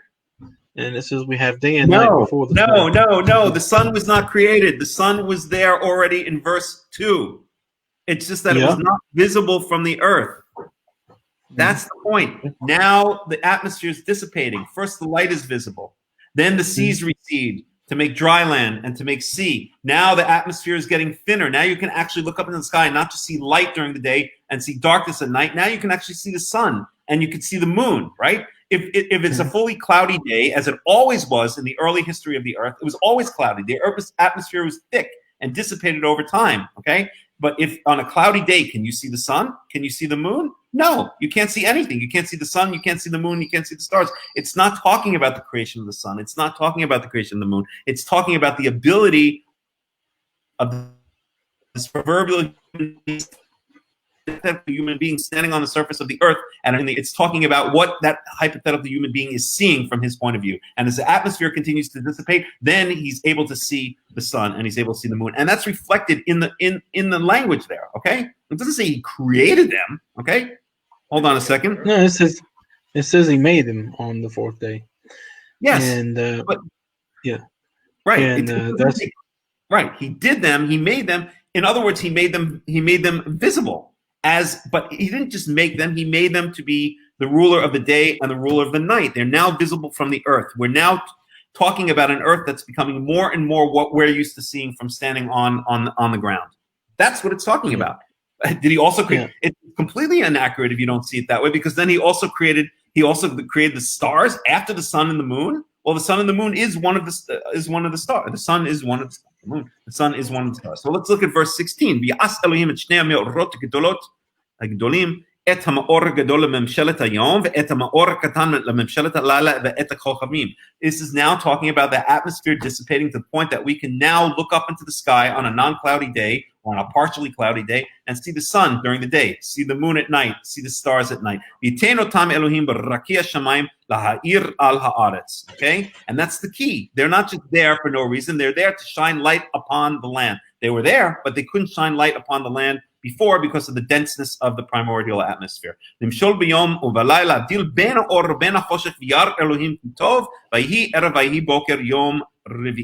Okay? And then we start getting animals, and then we start getting larger animals, and then we start getting man, and it all makes complete sense. I'm sorry. Okay, yeah. Verse 20. V'yomer Elohim sheyishretzu hamayim sheretz nefesh chaya ve'ofi ofef al haaretz ve'al pnei rakia shamayim. So now we're talking about fish, sea creatures. We're talking about land creatures. I'm sorry, we're not even getting to land creatures yet. We're talking about sea creatures. We're talking about birds. And what else are we talking about? Where did we go? Verse 20. I'm sorry, I get very excited about this. I'm talking about the birds and the fish, and it's known that first came the fish, and then came flying things in the sky later on. They were descendants of the dinosaurs. Verse 21, Yivra Elohim et taninim agdolim. Okay, a tanim could be a sea serpent, but some see this as pointing to dinosaurs. Okay, taninim are usually understood as some kind of sea creatures, but maybe it's huge, some kind of primordial huge sea creatures. We know that animals, from the fossil record, we know that there were animals that were huge in ancient times. Dinosaurs being a classic example. ואת כל נפש החיה ורומסת אשר שתצו המים למיניהו ואת כל עוף כנף למיניהו וירא אלוהים כי טוב יברך אותם אלוהים לאמור פרו ורבו מלאו את המים במים והעוף ירא בארץ ירא בארץ ויהי ערב ויהי בוקר יום החמישי. So we now have things in the sea and we now have flying things. At this point we don't have things yet on the land. And this is factually accurate. Yomer Elohim, verse 24, Totzei ha'aretz nefesh chaya lemina, and on and on. Now we start getting animals or creatures crawling on the land, and then finally we get human beings. Yeah.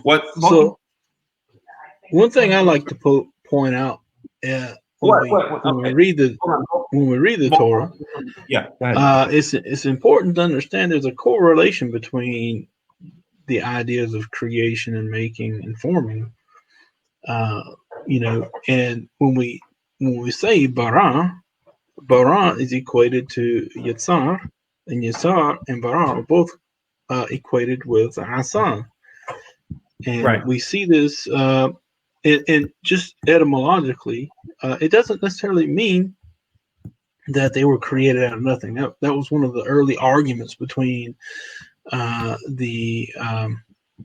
what's called the mutakalimun, the calamists. I don't know what that's called in the Neoplatonist Muslims of that was always a cause of contention between the two philosophies.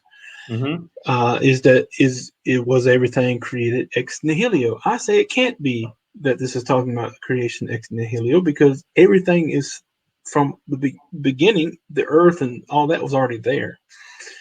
Now, the word bara, while we, in our Western point of view, think it means to create, even the Arabic, khalaqa, we have this word khalaq in Hebrew as well, and it means to apportion something. It doesn't necessarily mean originally to have something created from nothing, although later that's how it was used. The word bara means to have something made fit, and we even have this idea when we say hibria, which is the hifil form, to make somebody healthy again. The word asa, although it means to make something, it also means to have something prepared. In the same thing with the asar, and they're all played on each other here because we have at the beginning the bara of the heavens and the earth. Then we have the asa of the heavens and the earth, where it says "Wayas this and Wayas that." He made this and he made that. Later in the next chapter, we'll see where it talks about the forming of the humans and everything from the ground, and they have a different verb, which is yatsar. And this word yatsar is used later, talking about someone who molds it and puts it in its proper form and shape. And so, while many people would seem to think that, of course, this is the absolute creation out of nothing, as if nothing ever existed before this time, when we look at the position of the lights in the sky, this is where a possible idea what Melech's getting at is that he's making them fit for service of time at this time. Not that it was the original creation of the stellar bodies out of nothing at that point, but they were just being prepared for service at the time. The earth was already there. He didn't create the earth on the third day when he said, "Let dry land appear." The dry land was already there under the water. Exactly. So, And so when it says he made this happen, that's right. The earth was already there. If I could just say one thing, so if I could just say one thing, Nicola Rudger says here, human was created later. There's no human at the time to look up. And my point is, no, of course there was no human at the time to look up. This is a hypothetical human. If you were there, this is what you would see. Yeah. What do you want to say? Go ahead. I don't know if I can answer this question. Go ahead, ask. If I probably knew Hebrew, I would probably not be asking this question. Is it possible that the point of these verses was not to say exactly how the world was created, but to say that God created all these things that we see in the world around us, and he said that they are good? For sure, but there is an order to it. There's a first day, there's a second day, there's a third day, there's a fourth day, there's a fifth day, there's a sixth day, and then there's a seventh day of rest. So there's a sequence to it. That's where the science comes in. There is a sequence. But this sequence is in line with what we know scientifically. Oh, yes, it is. Show me where it's not. The birds before the people, the creatures on the land. But show me the word for bird. Right, exactly. Oath means a flying thing. It can mean insects and stuff like that. Does it say trees before fish? Because fish came before trees. Not in this. Not over here. It doesn't. Nope. Okay. In Genesis 2, they replay it, and I'd have to see. But the again. order doesn't really work, though, because they come with all these ideas from the surrounding. It does say something like that somewhere, but I can't remember. Anyway. From the surrounding cultures. We discussed about the surrounding cultures theory before, but we're not going to get back into it again. And let's let Yaakov eat. Okay, we it's been great. 6:16. So I appreciate everyone joining in. That's joined in. Well, the Genesis 1:1 is where we begin the Torah. Okay, right. But when you read Genesis 1:1, as I've explained before, Bereshit bara Elohim et hashamayim ve'haaretz is separate from the second verse. The actual narrative starts at verse 2. Okay, that's just grammatical. That's the way it works. Now, but I don't think that's what he's getting at with his question. He's basically saying at the beginning of the Torah was the earth already created. The answer, in my opinion, yes. Okay, is yes, absolutely. That's what I'm getting at. That's right. Whenever we see it says Waha'aretz hayatha. Now it tells you how in what state the earth was. The bara, everyone takes this idea as bara as created ex nihilo, and that's not, you can't do it because nothing in this narrative is ex nihilo. He created humans from the dust of the ground. All right, that wasn't ex nihilo, out of nothing. Right, that's right. It's already there. That's right. The bara, the yatsar, and the asa are all connected here in these 2 chapters, and they all have similar meanings. That it doesn't necessarily mean creating out of nothing, but the beginning of how everything was put into order and put into use, okay, and was made fit for that use. That's right. For people living on planet Earth. At the end of the day, that's all the Torah is concerned about, because as Yaakov pointed out before, the Torah has kind of a telescopic way of telling its story. First, it starts with the creation of, I can't even say the creation of the universe. The creation of the universe predates Genesis 1:1. Then it starts with the creation of the earth predates Genesis 1:1. Then Genesis 1:1 kicks in, and we see the earth formed from some primordial form into the form that we know it today. Then we have man created, Adam and Eve. And then we have Noah created. And then we have Abraham created. And then that's narrowed even more until finally we have Yaakov and his descendants, the children of Israel, created. It's a telescope that narrows in to Israel. Now, the last question I'm going to answer, and I want you to really think about this really, really hard, okay? He says, but the light is created before the sun. And I want to explain to you how that's not necessarily the case. The word asa doesn't necessarily mean to make something brand new. It could be to prepare something. Now, let me explain. When we're told to do something, our work, we're not creating our work at the time that we're doing it. When we're told to prepare the for the Passover, they use the same verb, asa, okay? Right. So it's not telling you you're creating the lamb to create a Passover. And that's not what it's talking about. This idea of creating out of nothingness is not in the Tanakh. That's not how. That's not what it's concerned with. And first of all, it's talking about the preparation of life and order. Yeah. It doesn't even say that light was created. It says Vayehi Or. There was light. Okay. Yeah. First of all, it doesn't even speak about explicitly creating the light. Second of all, the way to understand it would be the light was exposed, okay? The light was made visible to the surface of the earth. Right. And that's just a possible idea of it. That's the way it makes sense. Yeah, but anyway, the point is we have to really pay attention and allow the Torah and the Tanakh to explain its own terminology.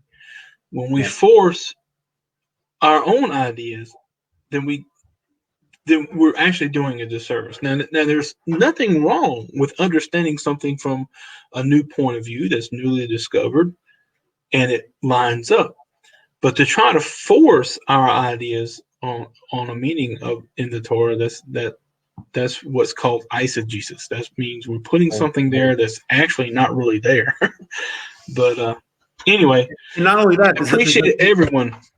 Just one last sentence. There's a huge problem in trying to translate the Torah from Hebrew into English word for word. And there's no other way to do it unless someone writes a completely free form kind of, translation of the Torah, which I actually think would not be a bad idea, because I would translate things like, okay, so I would translate, let's say, verse 3, Uyomer Elohim yehi or vayehi or, and God said, let's expose the light to the surface of the earth, and the light was exposed to the surface of the earth, and on and on. That's really, that would be a much more accurate translation. But when you translate word for word, so much is lost because you're not getting the overall context, and especially in Hebrew. Hebrew is a narrative. It's an expressive language. It's a poetic language. The mistake that people make, especially the rabbis, and though they falsely accuse the Karaites of doing, in translating the Torah and understanding the Torah is literal.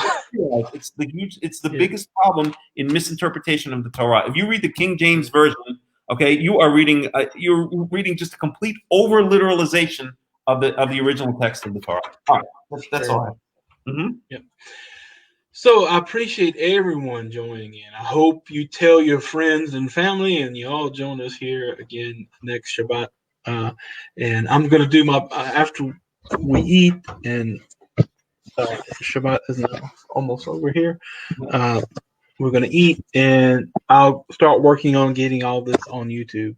Sounds Right great. And now, this StreamYard is the winner. This is much better than the. I like it personally. I like it. I love it. And once I can get all the bugs worked out, I'll get it so that we can stream it to both places at the same time.